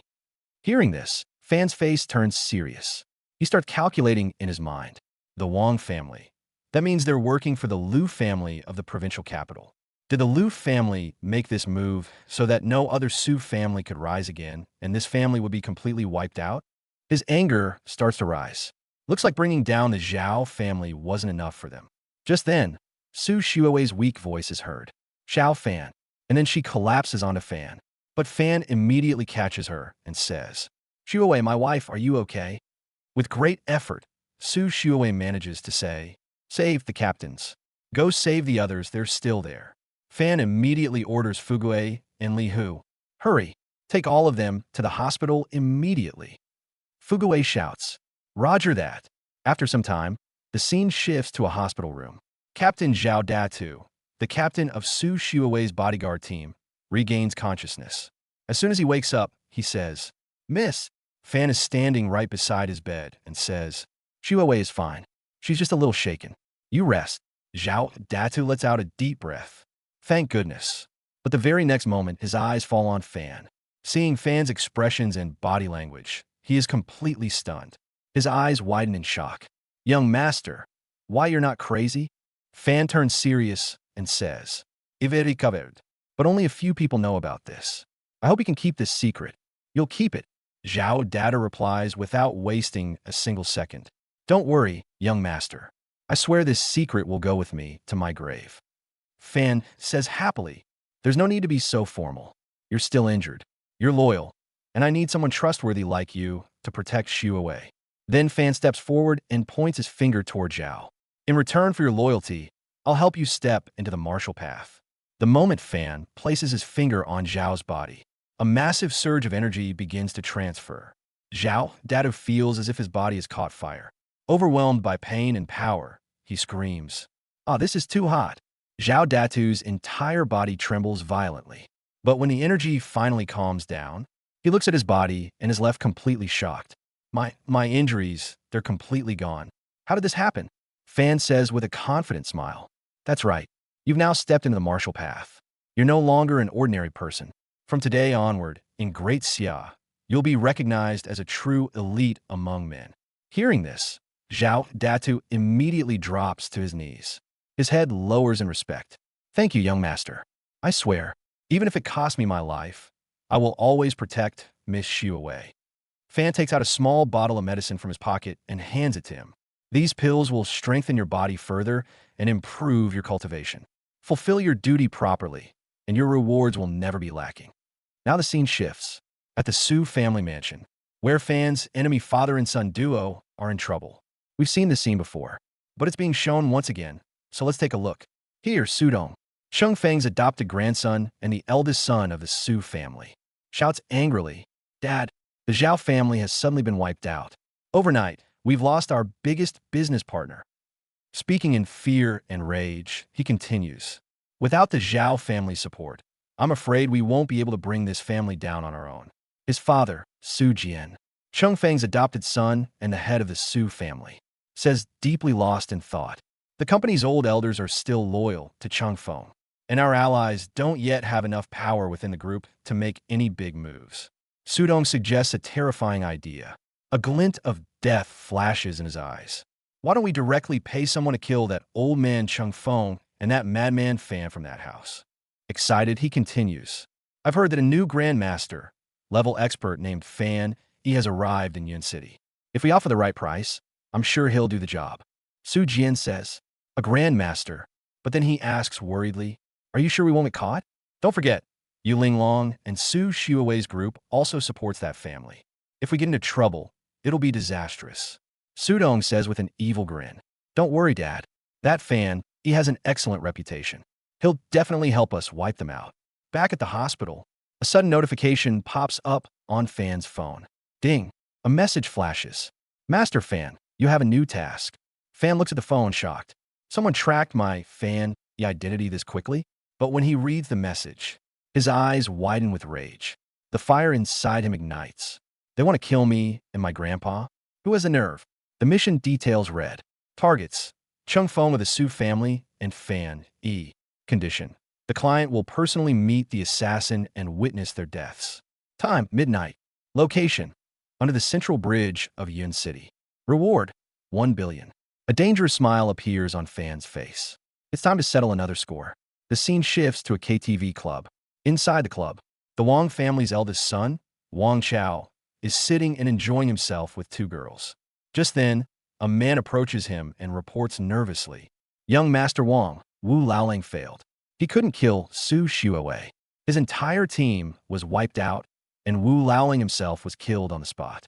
Hearing this, Wang Chao flies into a rage. Kicking the table, he shouts angrily, "Wu Laoling is dead? Useless trash. So many people couldn't even kill a single woman." The man trembles as he continues.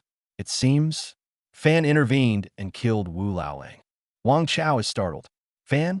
That crazy Fan is useless. Don't worry about him. Keep the pressure on the Su family. Otherwise, I won't even be able to face the Liu family of the provincial capital." Just then, the door suddenly opens, and an unfamiliar man walks in. Seeing this, Wang Chao shouts angrily, "Who the hell are you? I'll let you in here." The man standing there is none other than Fan, who has altered his appearance so no one can recognize him. With a confident smile, he says, "Young Master Wang, I came here on my own initiative to help you." Hearing this, Wang Chao goes mad with anger. He yells, "Where the hell are my men? Drag this guy out and throw him away. How dare someone stand in front of me like this?" But Fan stands there completely calm and says coldly, "Your men who were standing outside? I've already dealt with all of them. No one is coming now." Hearing this, Wang Chao is completely stunned. Cold sweat pours down his face. What is going on? Who are you? And what do you want? And what do you want?" Fan slowly steps forward and says with an evil smile, "Young Master Wang, there's no need to be afraid. I'm here to help you to wipe out the Su family." Then he walks ahead and comfortably sits down on the sofa. Wang Chao looks at him in confusion. Fan continues, "You might have heard my name. I am Fan." Wang Chao's mouth hangs wide open in shock. "Fan Yi, that grandmaster, level expert who wiped out the entire Zhao family all by himself." Wang Chao's fear instantly turns into excitement. It feels like he's hit the jackpot. He says excitedly, "Master Fan Yi, this is incredible. If you're willing to help us, what could be better than that?" Growing bold, he adds, "Tell me, Master, what price do you want? Whatever you ask for, you'll get." Fan gets straight to the point. 2 billion. He adds calmly, "For that amount, I'll completely erase the Su family from this world." Wang Chao's smile freezes. He hesitates slightly. 2 billion, that's a huge amount. He starts calculating in his head. The Wong family's total assets are 10 billion, but we don't have that much liquid cash flow. Hearing this, Fan snaps angrily. You don't have 2 billion, yet you still want me to wipe out the Su family? Are you insulting a grandmaster level expert? Wang Chao panics.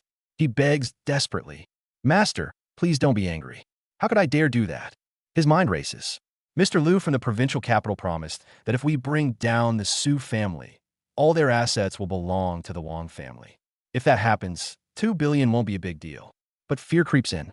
What if the Liu family breaks their promise? Or what if this Fan, he takes the money and does to us what he did to the Zhao family? Wang Chao decides it's better to get out of here. Master, it's an honor for our Wang family to have an expert like you on our side. I'll go home right now and arrange the money. As he says this, he turns and starts running. Run, kid. Get out while you still can. Fan casually pulls out a simple plastic straw and throws it toward Wang Chao like a deadly weapon. Swish! The straw shoots forward at bullet speed, passes right by Wang Chao's ear, and embeds itself deep into the ground. Wang Chao freezes. His breath catches in his throat. Trembling, he looks at the straw and thinks, what the hell is this? A plastic straw? In that moment, he realizes he was brushing against death. He immediately begs for forgiveness. Master, I made a mistake. Master, I was wrong. Fan Zip Li Gun Li. Good. At least you realize your mistake. He sits back down on the sofa, picks up a drink and orders, I'll give you 10 minutes. Arrange the money right here, right now. He starts sipping the drink through a straw, while casually twirling another straw in his other hand. Seeing this, Wang Chao's legs nearly give out. Terrified, he says, Yes, master.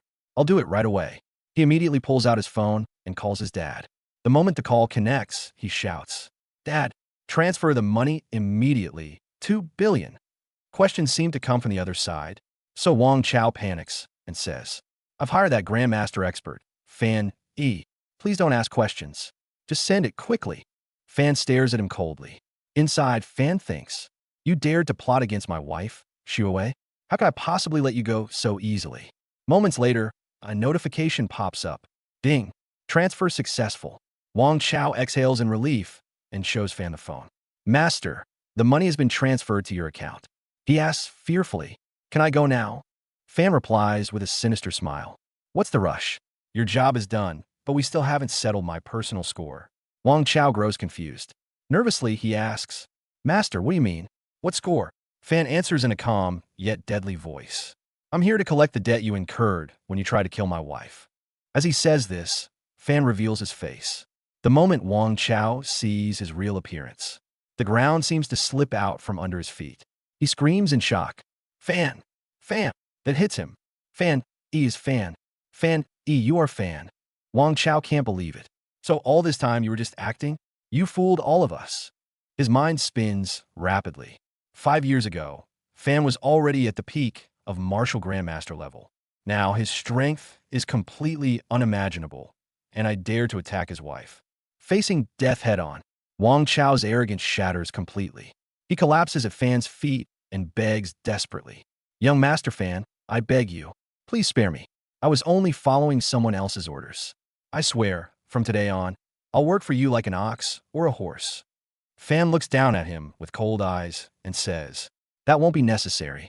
But yes, I do need to borrow one thing from you. Wang Chao asks with hopeful desperation. Borrow? What do you need? I can give you anything. I'm willing to give you anything. No, I'll give you everything. A sinister smile appears on Fan's face, and he says slowly, What I want is your life. As soon as he says this, Fan attacks Wang Chao and lifts him up in the air. Seeing this, Wang Chao realizes there is no way out anymore. He thinks to himself, Damn it, this Fan, he pretended to be crazy and fooled everyone. If I'm gonna die anyway, I won't let him off that easily. Just then his phone rings. A name flashes on the screen. Liu family, Liu Ran. Wang Chao secretly tries to answer the call so he can send a signal. But Fan's sharp eyes catch everything, and with invisible power, he flings the phone away. Oh, even at death's door, you're still trying to be clever. You got guts. Fan increases his power even more and starts torturing Wang Chao. Wang Chao screams in pain. I wasn't doing anything. But Fan is no longer in the mood to listen. He keeps increasing his power and releases a terrifying burst of energy. In a single instant, Wang Chao's body catches fire. He keeps screaming, but Fan's flames turn him into ashes in the blink of an eye. Wang Chao completely disappears without a trace. Fan then turns to the remaining thugs and says, "You're next." The thugs start trembling in fear. They scream, "Please spare our lives." They try to run away to save themselves, but Fan doesn't spare them either. After everything goes quiet, Fan picks up Wang Chao's phone from the ground. He types something and sends a message to Wang Chao's father, Wang Gong. After sending the message, he throws the phone away and leaves, starting a new game. The scene then shifts to the Wang family mansion. Wang Gong, the president of Wang Group and Wang Chao's father, is sitting in his luxurious home when his phone rings. The moment he reads the message, he is shocked to the core. The message says, "Dad, I've been kidnapped. Come to Unity City's Central Bridge at midnight, 12 a.m. Come quickly and save me." Seeing this, Wang Gong says angrily, "What?" He thinks furiously, "Who has the guts to kidnap my son?" He immediately orders his men, "Listen to me. All Wang family members, move out right now. Surround Unity City's Central Bridge and set up an ambush." Bloodlust fills his eyes. "I want to see for myself who dared to lay a hand on my only son." So guys, this chapter ends here. That's all for now. Bye-bye. Friends, as we saw in the previous episode, what an incredible game Fan played. First, by becoming Fan E, he made Wang Chao dance on his fingers and forced him to transfer the full 2 billion out of sheer fear. Once the money was in his hands, Fan revealed his true face and completely shattered Wang Chao's mind. Before Wang Chao could even understand what was happening, Fan burned him to ashes. And right there, Fan used Wang Chao's phone to trap his father, Wang Gong, in a deadly setup. In the next episode, we see the opening scene in the hospital, where Fan stands beside the bed and asks Su Shui, "Hey, my wife, have you regained consciousness?" Hearing Fan's voice, Su Shui slowly opens her eyes. Seeing her awake, Fan lets out a sigh of relief and immediately moves forward, hugging her as he says, "Thank God you're okay." Hearing this, Shui looks at him in surprise and softly says, "Xiao Fan." Then, as she looks at Fan, she thinks to herself, "All right, it was Xiao Fan who saved me that time. He looked so handsome back then." Just then, Fan gently holds her face in his hands and explains lovingly, "The doctor said you were just exhausted. Shui, after some rest, we'll be able to go home soon." But hearing this, Shui says sadly, "I can't go home right now." Then she reassures Fan, "Once I get everything settled, I promise I'll come back soon and spend time with you." Okay. Just then, her phone suddenly gets a notification.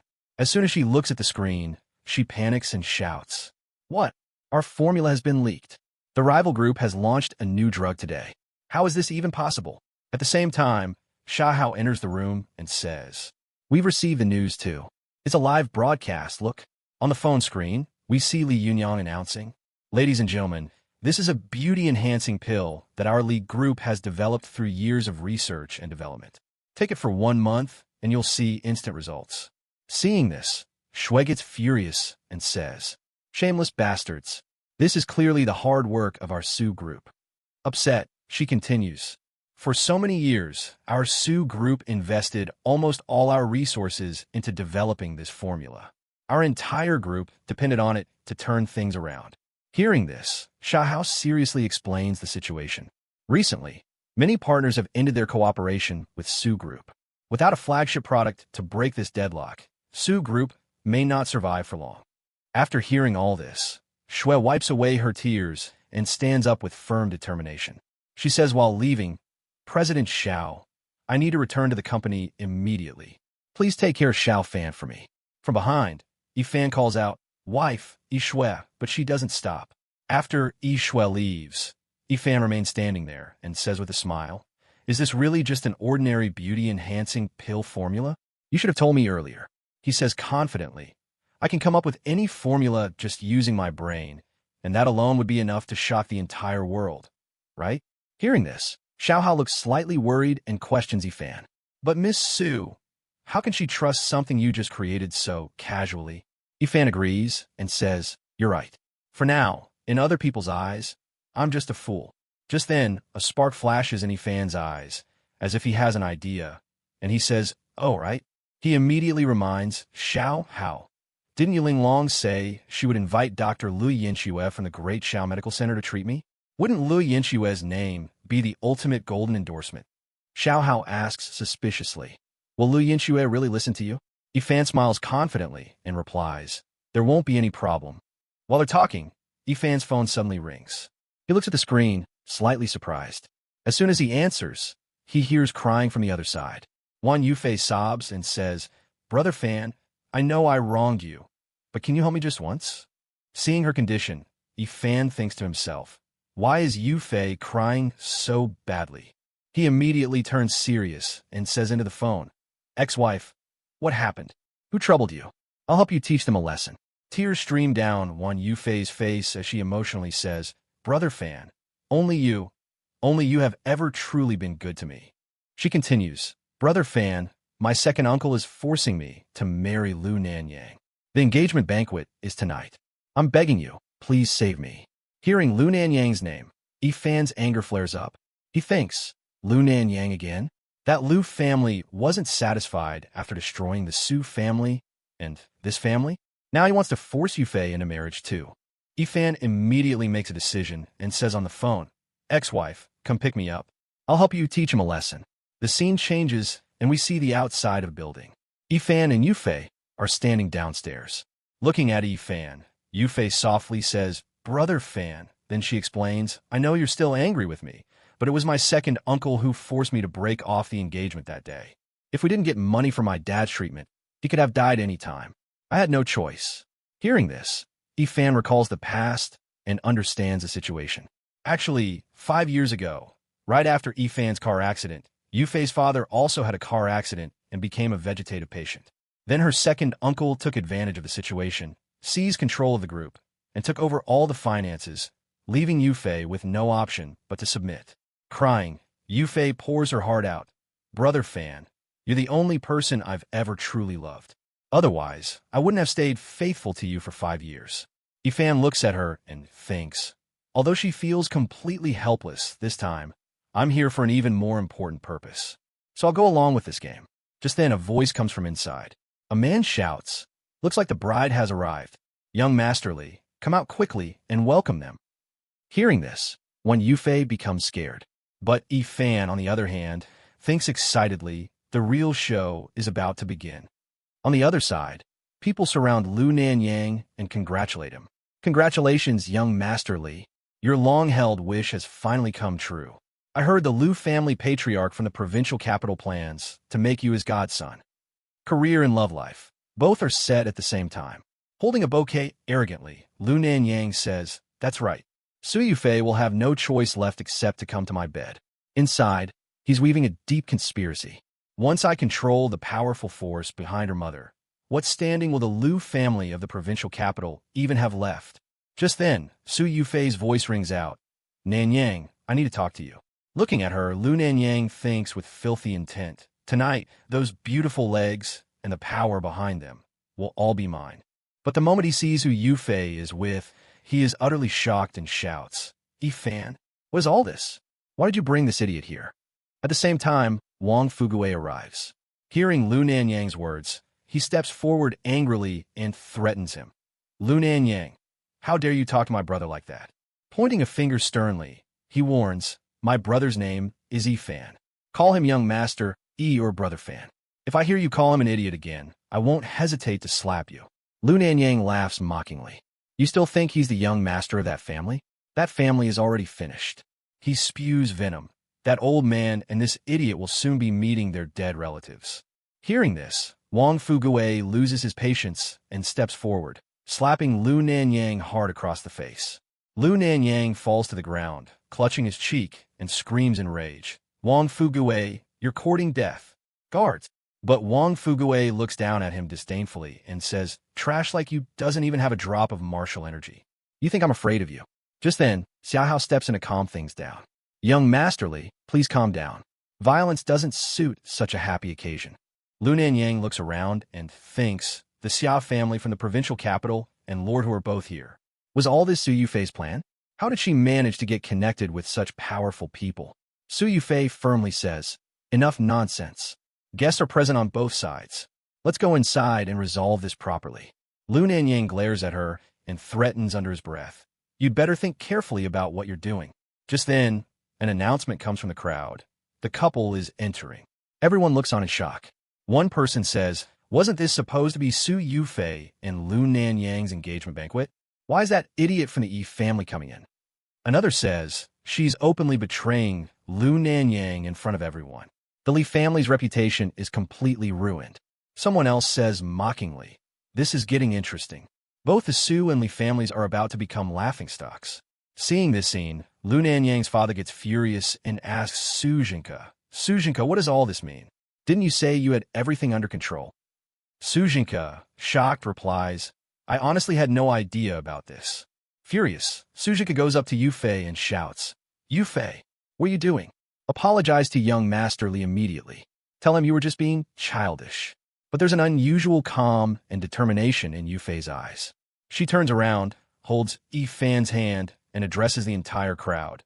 "Today I, Su Yufei, want to make an announcement in front of everyone." Then she loudly declares, "I want everyone to know that canceling my engagement with Brother Yi was entirely my second uncle's decision. I never agreed to it." Raising Yifan's hand, she continues, "Brother Fan and I grew up together, and we've been engaged since childhood. That's why my husband will always be Brother Fan. I hope all of you will give us your blessings."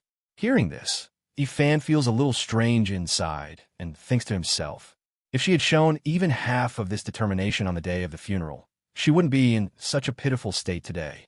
But the moment he hears this, Li Yunyang's anger explodes. He roars inside his head, "Blessings! How dare you stand with another man at our engagement banquet and ask for blessings?" Hearing Yufei's announcement, the guests present are completely stunned and begin whispering among themselves. This is madness. First she broke off the engagement, and now she's saying she was forced. There must be some serious internal problem in the Shan family. Some people even start doubting.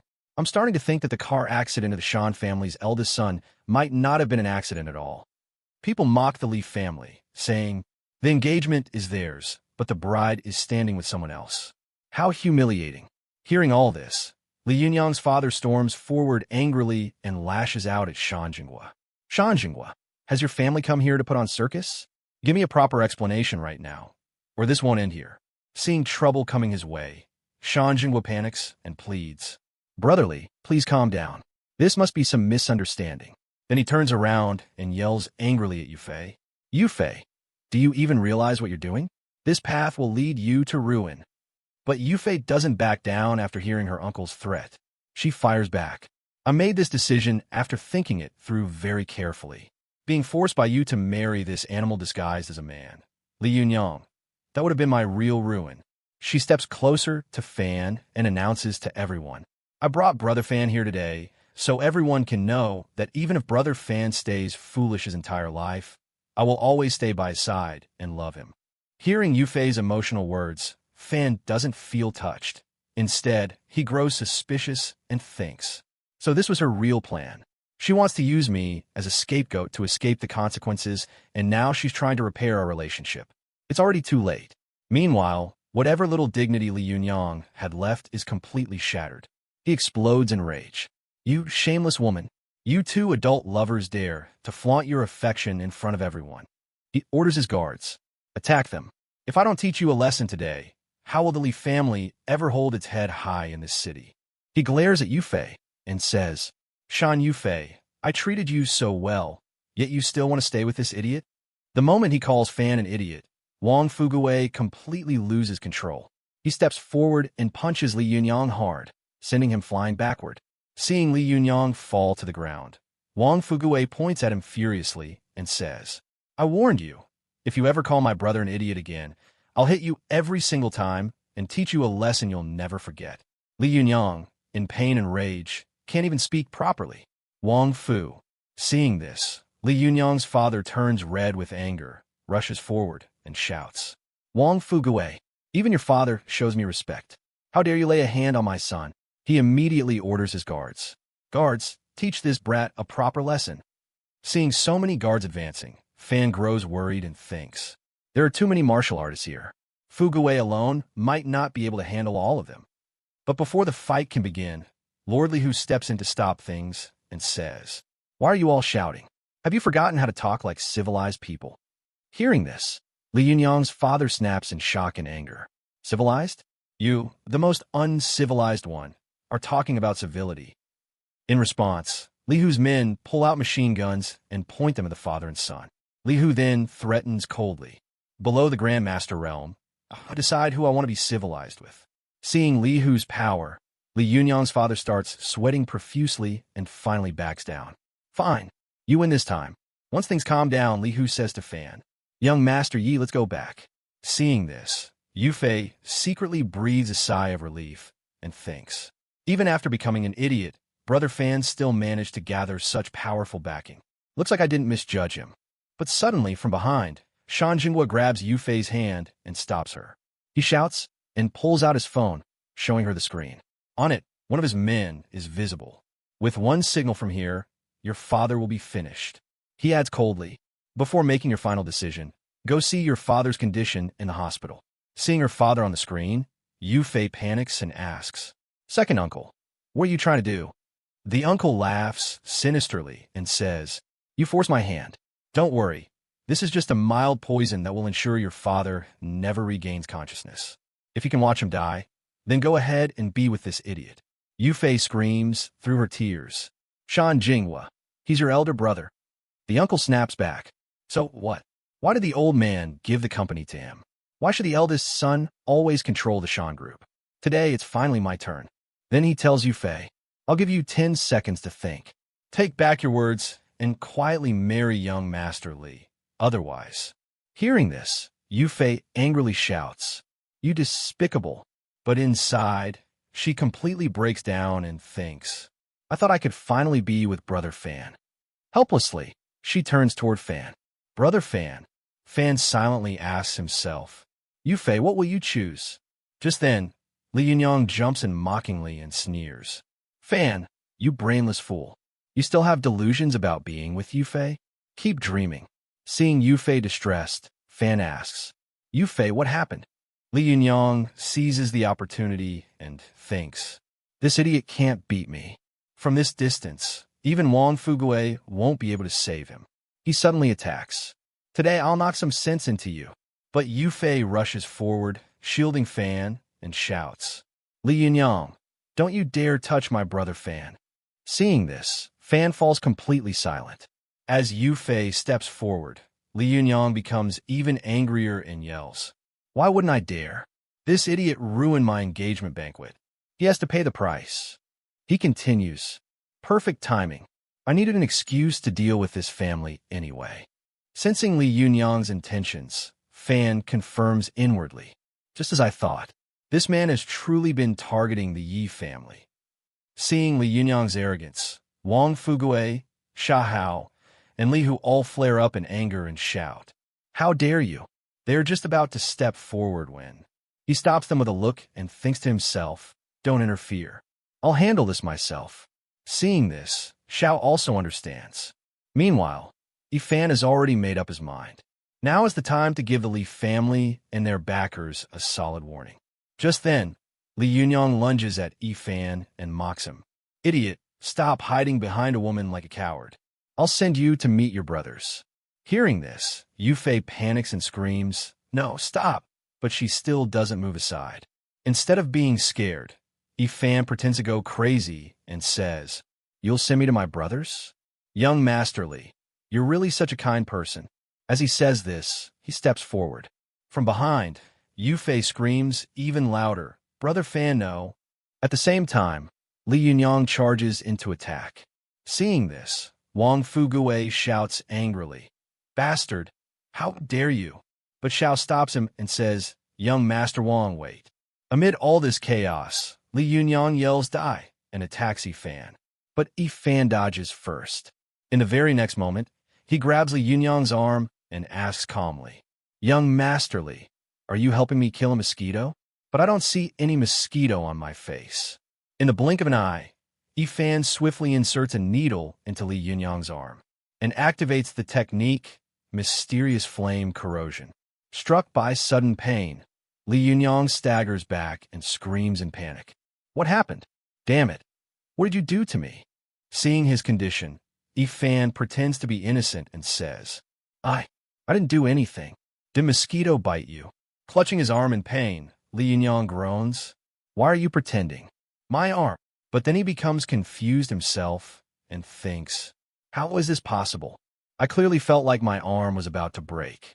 Yifan had already inserted the needle into Li Yunyang's arm without anyone noticing. He smiles to himself and thinks, this isn't just a broken arm. My silver needles carry martial energy and the poison of a mysterious flame. By now, his meridians and internal organs must already be damaged. Driven mad by pain, Li Yunyang points at Yifan and screams, it was you. It was definitely you. I'll kill you. Hearing this, Yifan immediately pretends to be scared, hides behind Yufei, and says, ex-wife, save me. I'm scared. Seeing this, Yufei angrily scolds Li Yunyang. Li Yunyang, brother Fan, is already like this, and you're still trying to frame him? Don't you have any shame? At this moment, Li Yunyang's father steps in and says, Yunyang, stop. Today is your engagement. Don't dirty your hands. Li Yunyang tries to speak, Dad, but stops. Then his father signals to Yufei's second uncle. Getting the signal, the uncle steps forward and pressures her. Your 10 seconds are up. Decide now. Gathering her courage, Yufei refuses. I won't marry him. I believe Brother Fan will definitely help me. But the uncle cuts her off and threatens coldly. That man has already laid a trap you can't escape from. Soon, this family and his family will be finished. If you still refuse, I guarantee that tonight, 2 people from this family will die suddenly. Hearing this, Yufei is terrified. No, nothing should happen to Brother Fan because of me. She drops to her knees and breaks down crying, finally giving in. I'll marry him. I'm willing to marry him. Please don't hurt them. Seeing his victory, the uncle mocks her. See, if you had listened from the start, things would have been better. Then he orders, go and clear things up with the guests. Crying, Yufei looks at Yifan and apologizes softly. Brother Fan, please forgive me. I really have no other choice. Then she pleads with Wang Fugue. Please take Brother Fan away from here.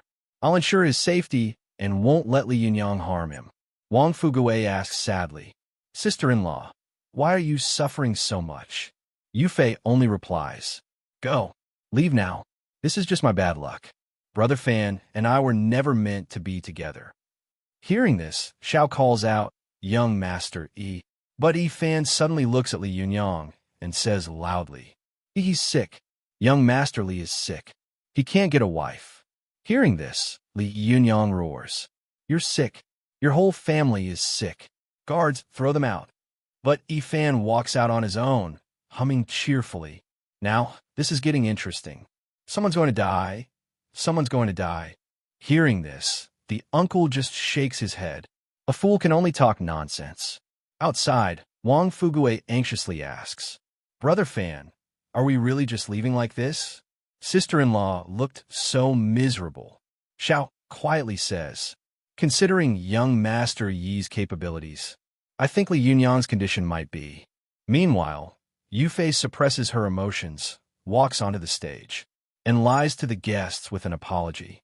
Sorry everyone, I was drunk and lost control. Today's engagement banquet is for Li Yunyang and me. Seeing Yufei's helplessness, Wang Fugue's blood boils. He walks up to Yifan and says angrily, Brother Fan, just say the word. Just give one signal. I'll turn Li Yunyang into paste and bring sister-in-law back. But instead of answering, Yifan suddenly starts counting on his fingers. 3, 2. Wang Fugue doesn't understand what's happening. Then Yifan says the final word. 1. As soon as the counting ends, something happens to Li Yunyang on stage, and he collapses to the ground. Seeing this, Yufei screams. Li Yunyang's father rushes onto the stage, grabs him, and shouts in panic. Yunyang, what happened? Someone hurry. Call an ambulance. At the same time, Yufei's second uncle bends down to check Li Yunyang's breathing. The next moment, he steps back in fear and announces, why young Master Li has stopped breathing. Standing at a distance, Yifan says calmly, game over. Hearing this, Yufei whispers in her heart, Brother Fan. She looks at Yifan, and Yifan gives her a reassuring nod. Then Yifan walks out of the banquet hall. analyzing the situation silently. Yufei's compromise today clearly shows that someone forced her, even if it was for this family's sake. He will never let the power of the Shan family fall into someone else's hands. He's thinking to himself that he can't let the Shun family's power fall into anyone else's hands. He needs to figure out a way to rescue them. Just as he's planning this, Wang Fuguai suddenly comes up from behind, grabs him firmly, and shouts, Brother Fan, are you awake? Tell me. I promise I won't tell anyone. Seeing this, Fan immediately thinks this guy has zero self-control. He quickly resumes his act, shoving Wang Fuguai slightly, and says, Brother Wang, why do you keep asking if I'm awake or not? It's daytime. I wasn't even sleeping. Then, teasingly, he adds, It's too hot here. Can you give me some space? Step back. He thinks to himself, if you cling to me, how will I rescue anyone? But Wang Fuguai isn't backing down. He grabs Fan's hand seriously and says, Brother, stop lying to me. I saw it with my own eyes. As soon as you finish counting Li Yunyang, he's done for. Fan, without missing a beat, signals Xiaoho. Investigate Shun Yuf's father, Shun Jinghua. He gestures. Xiaoho immediately understands and nods. He passes the order to Li Hu. Find out which hospital Shun Jinghua is in and his current condition. Li Hu acts immediately. Yes, sir. Watching Fan's capabilities, Li Hu goes deep into thought, analyzing mentally. A man this clever wouldn't go to such lengths for just a favor. Could it be that young Master Yi realized something early and made this plan himself? Looks like we'll have to treat young Master Yi like a living Buddha from now on. A little later, Xiaohu reports, Shun Jinghua is currently in Third People's Hospital. We should head there immediately. He opens the car door for Fan. Once inside, seeing Xiaohu so concerned, Wang Fuguai teases him. Old Xiaohu, aren't you being a little too nice? He's my brother's ex-father-in-law. What business do you have with him? Xiaohu stammers, but Fuguai interrupts, glaring, Don't tell me you're eyeing my ex-sister-in-law. Control yourself, or I'll punch you. Meanwhile, Li Hu delivers a serious report. I've received news that after Li Yunyang's sudden death, the marriage alliance between the Li and Shun families has collapsed. Fearing that Shun Yuf might take control, Shun Jinghua is trying to move him somewhere else quickly. Hearing this, Wang Fuguai grows furious. The old man still hasn't learned. He still wants to use my ex-sister-in-law as leverage. Xiaohu calms him, Don't worry. I've already sent people to stop them. Fan smiles to himself. I knew Jinghua wouldn't give up his trump cards so easily. Now it's just a matter of who's smarter. Scene shifts to Third People's Hospital. They arrive, but black-suited bodyguards at the door stop them and shout, Who do you think you are?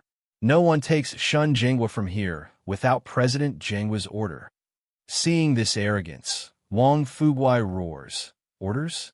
Forget your orders. How dare you disrespect my boss's father-in-law? You're inviting death. The bodyguards try to argue back. We're warning you. Without President Jinghua's consent.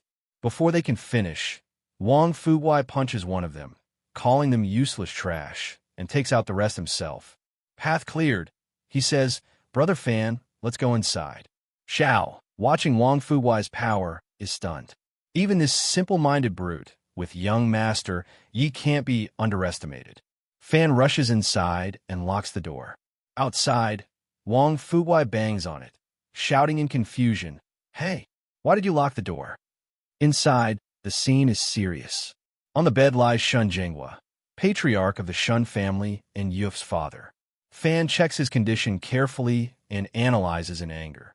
They use 17 different poisons. They've been ruthless for years. This brings back memories. I knew something was off in that car accident years ago.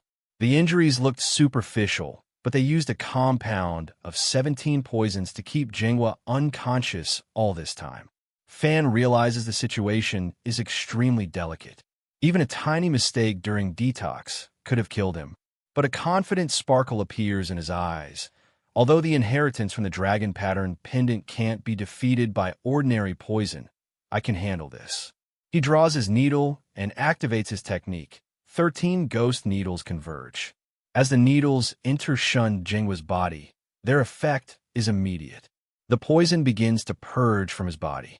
Shun Jinghua groans in pain and slowly opens his eyes. Seeing Fan, he whispers, Show Fan. Fan moves forward. Uncle Shun, But before he can finish, a voice outside turns the tension up. Military operation in progress. All civilians must evacuate immediately. Anyone refusing will be shot on sight. Fan is startled. Is the military involved in all this too? The scene shifts to the hospital corridor. Major Gu Fei of University Military HQ shouts angrily. Didn't you hear me? Move immediately. Li Hu, unfazed, replies politely but firmly. Apologies, but this is a private ward. No entry without young Master Ye's permission. Gu Fei's ego is bruised. He shouts, and his soldiers ready their guns. Li Hu remains calm, giving his conditions. We won't let you in without proper documents. Gu Fei panics internally. Damn these ungrateful fools. I'm just here to intimidate people for Shun Jinghua's sake. Where would I have documents? He lies loudly. This is a top-secret military operation. Move, or else I won't be responsible. Li Hu orders his team, Brothers, ready your weapons. Let's see how brave these military guys really are. His men respond in unison. Yes, sir. Fan, outside the room, acts surprised at the soldiers. Whoa, this many soldiers? He curiously inspects a gun, asking, Hey, is this real? The soldier, annoyed, warns, Do you want to die? Step aside. Fan pretends to stumble and drop a small token from his pocket, which rolls toward the soldier. The soldier kicks it away, thinking it's a toy. He shouts in shock, Stop! What is that? Why does it look so familiar? Just then, the soldier picks it up and, looking at it closely, says, I can't say for sure, but there's a turtle tortoise engraved on it, and 4 golden stars. It must be some toy that idiot found in the trash, and he throws it into the dustbin. Seeing this, Gu Fei is stunned, and in fear he screams, No. He immediately dives and catches the token before it can fall into the dustbin. As soon as Gu Fei holds the token in his hand, he starts panting and thinks to himself, This is real. This is the command token of one of the 4 heavenly kings of the Shanwu war zone. Its power is even greater than that of a 4-star general. With this token, one can command millions of soldiers from the southeastern provinces. Seeing Gu Fei in this condition, the soldier asks in confusion, Boss, what happened to you? It's just that idiot's toy, right? But then Gu Fei is struck by a huge shock, and in terror he thinks, Wait, this token fell out of Fan's pocket. Then he looks at Fan and thinks, that idiot is actually one of the 4 heavenly kings of the Shanwu war zone. After realizing the truth, Gu Fei is drenched in sweat and immediately gives an order, kneel down right now. The soldiers don't understand and ask, Boss, why? Gu Fei then bows his head before Fan and shouts, Your subordinate from Shanwu pays respect to the heavenly king. We have made a huge mistake, and we deserve death. Hearing this from their boss, the other soldiers are also shocked. Holy, a heavenly king? He is a heavenly king. They all immediately fall to the ground and beg, Heavenly King, please forgive us. Seeing everyone suddenly kneel like this, Fan gives a small smile, pretends to be clueless, and asks, Hey, why are you all suddenly kneeling? Has it become time for New Year greetings already? There's still a lot of time for that. Get up. But Gu Fei doesn't even dare to raise his head and says, trembling, How could we dare? We failed to recognize your highness and unknowingly offended you. Please forgive us. As he speaks, he starts returning the token to Fan. Fan takes the token and, pretending to be innocent, teases, Are you really going to give this back to me? Wow, it's shining so bright. It must be extremely valuable. Then, patiently, he warns Gu Fei, You need to keep this a secret for me. Otherwise, others will come and steal my gold. Gu Fei is completely baffled, thinking, What does this mean? Is he really foolish, or is he pretending on purpose?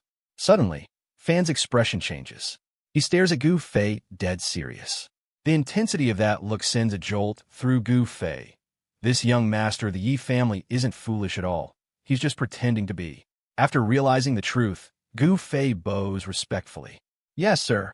I will follow the Heavenly King's orders strictly. As Fan leaves, he waves at the soldiers like a child. Goodbye, soldiers. Before going, Gu Fei gives one last warning. Young Master Yi, please be careful with Zhuang Jinghua. Fan quietly confirms to himself. So this whole incident really was orchestrated by Zhuang Jinghua. Once everyone leaves, Wang Fuguai, curious, approaches Fan. Brother Fan, is that really the Heavenly King's token? It represents absolute power on the Great Exai. Fan immediately hides the token and teasingly says, "Are you trying to steal my gold too?" Fuguai laughs. "Of course not. I just wanted a quick look." Fan scolds him sharply. "You don't have permission to look." Meanwhile, Zhuang Jinghua, lying on the bed, has been listening. Angry, he thinks to himself, that wretched Zhuang Jinghua. He completely ruined the relationship with this outstanding son-in-law. This won't do. Getting close to Fan is the best chance for my Yi family and Yuf's lifelong happiness. I can't let this opportunity slip. But then he remembers Fan's warning. The situation is dangerous. I have to keep pretending to be unconscious in front of Yuf. How can I endanger my daughter? Just then, Yuf's panicked voice comes from outside. How is my father's condition? Zhuang Jinghua immediately goes on high alert. Yuf asks again, how is my father? Wang Fuguai calms her. Relax, sister-in-law. My brother has already driven away the thugs sent by your despicable other uncle. Tears well up in Yuf's eyes. She looks at Fan and says emotionally, "You helped me again," and, overcome with emotion, steps forward and kisses Fan on the cheek. Fan is shocked, but immediately pushes her away gently. "Shame on you. My wife Yishu forbade me from kissing other women. Since you're not my wife, no kissing." Yuf falls to the ground, heartbroken. She thinks sadly, oh, he's right. I am no longer Brother Fan's wife. My cowardice has hurt him repeatedly. I deserve this pain. I'm not worthy to be his wife. Seeing this, Wang Fuguai lifts Yuf up and says, "Sister-in-law, why are you punishing yourself like this?" Yuf stands, looking into Fan's eyes, and swears, "Brother Fan, I've wronged you so many times before. But today, I swear by the sky, I will spend the rest of my life only with you." Fan quietly thinks to himself, Yuf, but he immediately slips back into his playful persona and refuses. "I won't accept it. You're the one who rejected me before. I already have a wife, and wifey Yaksu promised to give me a strong, noble son." Yuf is shocked, face flushed. She stammers, "But both of you." Yet instead of giving up, she becomes more desperate, grabs Fan's hand, and says, "Brother Fan, if she can do it, so can I." Fan is stunned, still thinking about how to handle the situation, when suddenly a voice booms, "Xiao Fan." Fan's heart skips a beat. Crap. Su Yeshu storms in angrily, separating Fan from Yuf, and turns her fury on Yuf. "I know exactly how you used Xiao Fan to avoid the marriage and publicly humiliated him. Xiao Fan has 7 wives who truly love him. He would never look at a shallow, despicable woman like you." Yuf tries to explain, "No, I just wanted," but Yeshu cuts her off. "I advise you to leave immediately. Sister Linglong is returning, and she won't treat you as gently as I did." Yuf nods. Then, she turns to Fan. "Brother Fan, I will work hard to change your mind. I will come back to you." She walks to her father. After she leaves, Fan asks, "Linglong is coming?" Yeshu pinches his cheek to confirm. "Exactly. Sister Linglong is coming to treat you at the medical center. Once you're fully recovered, we'll see how you dare flirt with other women." She tugs his cheek, and Fan yells in pain. Even in pain, Fan's mind races. With Lin Joey's support, I can openly provide drug formulas to wife Yeshu's company. Later that evening, the scene shifts to the airport. Fan waits impatiently. When will my wife Ling Long arrive? The tension is palpable. Jaiho warns everyone. Stay alert. There are many enemies who don't want young Master Yi to recover. They might attack young Master Yi or even old Master Le. Wang Fuguai is shocked. Old Master Le? He's part of the royal family and the national treasure of Great Jia. Could they really attack him? Li Hu confirms, "Absolutely. My subordinates spotted 20 to 30 unknown individuals nearby, including martial arts experts, some even above the martial control rank." Hearing these numbers, Wang Fuguai realizes the danger. Even if we all fought together, we couldn't stand against them. Seeing his team panicking, Fan analyzes silently. Relying on strength alone isn't enough. I need competent and fully loyal subordinates. He signals Jaiho. Jaiho immediately understands and orders Li Hu. Eliminate the minor enemies first. Don't let them interfere with our main mission. Handle the ones you can manage, and leave the ones out of your reach for me. I have my own ways to deal with them. Fan orders? Lihu immediately nods. Understood. Meanwhile, Fan starts checking the flight, impatient for its arrival. The scene shifts, and we see the enemies. A fat thug nervously reports to his boss, "Sir, we've lost contact with most of our men. I'm afraid the Xia family subordinates have already taken him out." The boss, furious, asks, "How many of us are left?" The fat thug trembles, "Sir, only Skinny and I. Including you, there are just 3 of us left." Seeing his team wiped out, the boss flies into rage. He slaps the fat thug and shouts, "Useless trash. Is this what I taught you?" The fat thug grovels, begging, "Please, sir, don't be angry." But the boss realizes time is running out. There's no time left. Lu Qianju is about to get off the plane. He quickly makes a new plan and orders, "You go stop Fan and his group. I'll go stop Lu Qianju myself." The fat thug salutes, "Yes, sir," and rushes off. At the same time, the boss reveals his real intention. The cabinet elder ordered that Lu Qianju must be stopped at all costs. The scene moves forward. Finally, Yueling Long and Master Lu Qianju step off the plane. Seeing them, the hidden boss begins plotting. After all, he's a national-level master. The best strategy is to intimidate Lu Qianju first, force him to retreat. A dangerous expression forms on his face. But if Lu Qianju insists on entering Unity to save Fan, I'll kill him without mercy. Meanwhile, Fan spots them and shouts excitedly, "Look, they're coming out." Suddenly, the fat and skinny thugs block their path. Skinny, full of anger, threatens Wang Fuguai. "How dare you ruin our plans? You've got a lot of nerve." Wang Fuguai tries to recognize them. "You guys." Before he can finish, the fat thug suddenly lunges at him with a sneak attack. Wang Fuguai barely dodges, shouting in shock, "Damn, a sneak attack." Dodging the attack gives him a sense of the enemy's strength. A punch from him dents a pillar, and he realizes this is martial control realm. This guy is tough, almost my level. From the other side, Skinny jumps in with a powerful kick. Wang Fuguai barely dodges. Meanwhile, the fat thug sees an opening and lands a heavy punch squarely on Wang Fuguai. Shurao, tense, rushes over. "Are you okay?" Wang Fuguai hides the pain and spits, "Yeah, I'm fine." Then he thinks, "Damn, 1 against 2 martial experts. This fight is going to be tough." Their boss, watching from a distance, is quietly pleased. As long as Wang Fuguai and Xiahou are occupied, I don't have to worry about that last idiot Fan. The boss has no idea who the real danger is. Suddenly, Fan, crying like a child, runs toward the boss, screaming, "Hey, big brother, why are you running? You took my toy. Get it back." Amidst this act, the fat thug charges at Wang Fuguai again. Wang Fuguai readies himself to stop him. Fan quietly picks up a stone and throws at the fat thug. The moment the stone hits, a miracle happens. The fat thug freezes mid-attack, thinking, "Why can't my body move?" Wang Fuguai is initially confused but immediately seizes the opportunity. Perfect chance. He lands a powerful punch, sending the fat thug crashing to the ground. Wang Fuguai, shocked, mutters, "Holy crap, did my dominating aura actually suppress the enemies from a distance and freeze them in place?" Seeing this, Skinny freaks out. Stammering, he says, "Impossible. This guy is clearly at our level." Terrified, he retreats, screaming, "Don't come any closer. Stay away from me." But Wang Fuguai isn't stopping. Soon, he beats Skinny as well, showing off his power. "What can you do now? I'm stronger than ever." Meanwhile, Fan screams from the other side, "He took my toy." The scene shifts. Fan is now running after the boss thug, crying like a child. "He stole my toy. He stole my toy. Don't run. Give it back." The crowd, watching Fan's act, surrounds the boss thug, shouting angrily, "You look so refined with your glasses, yet so shameless to steal from a child. Taking a kid's toy is so cheap. Stop running. Everyone, stop him together." Seeing the crowd against him, the boss thug runs, shouting, "Get out of my way." Internally, he thinks, "Damn, when did I take his toy? What's wrong with this idiot? I don't have time for these fools. Once I link up with my ally, we'll break Yueling Long's defenses and finish Lu Qianju."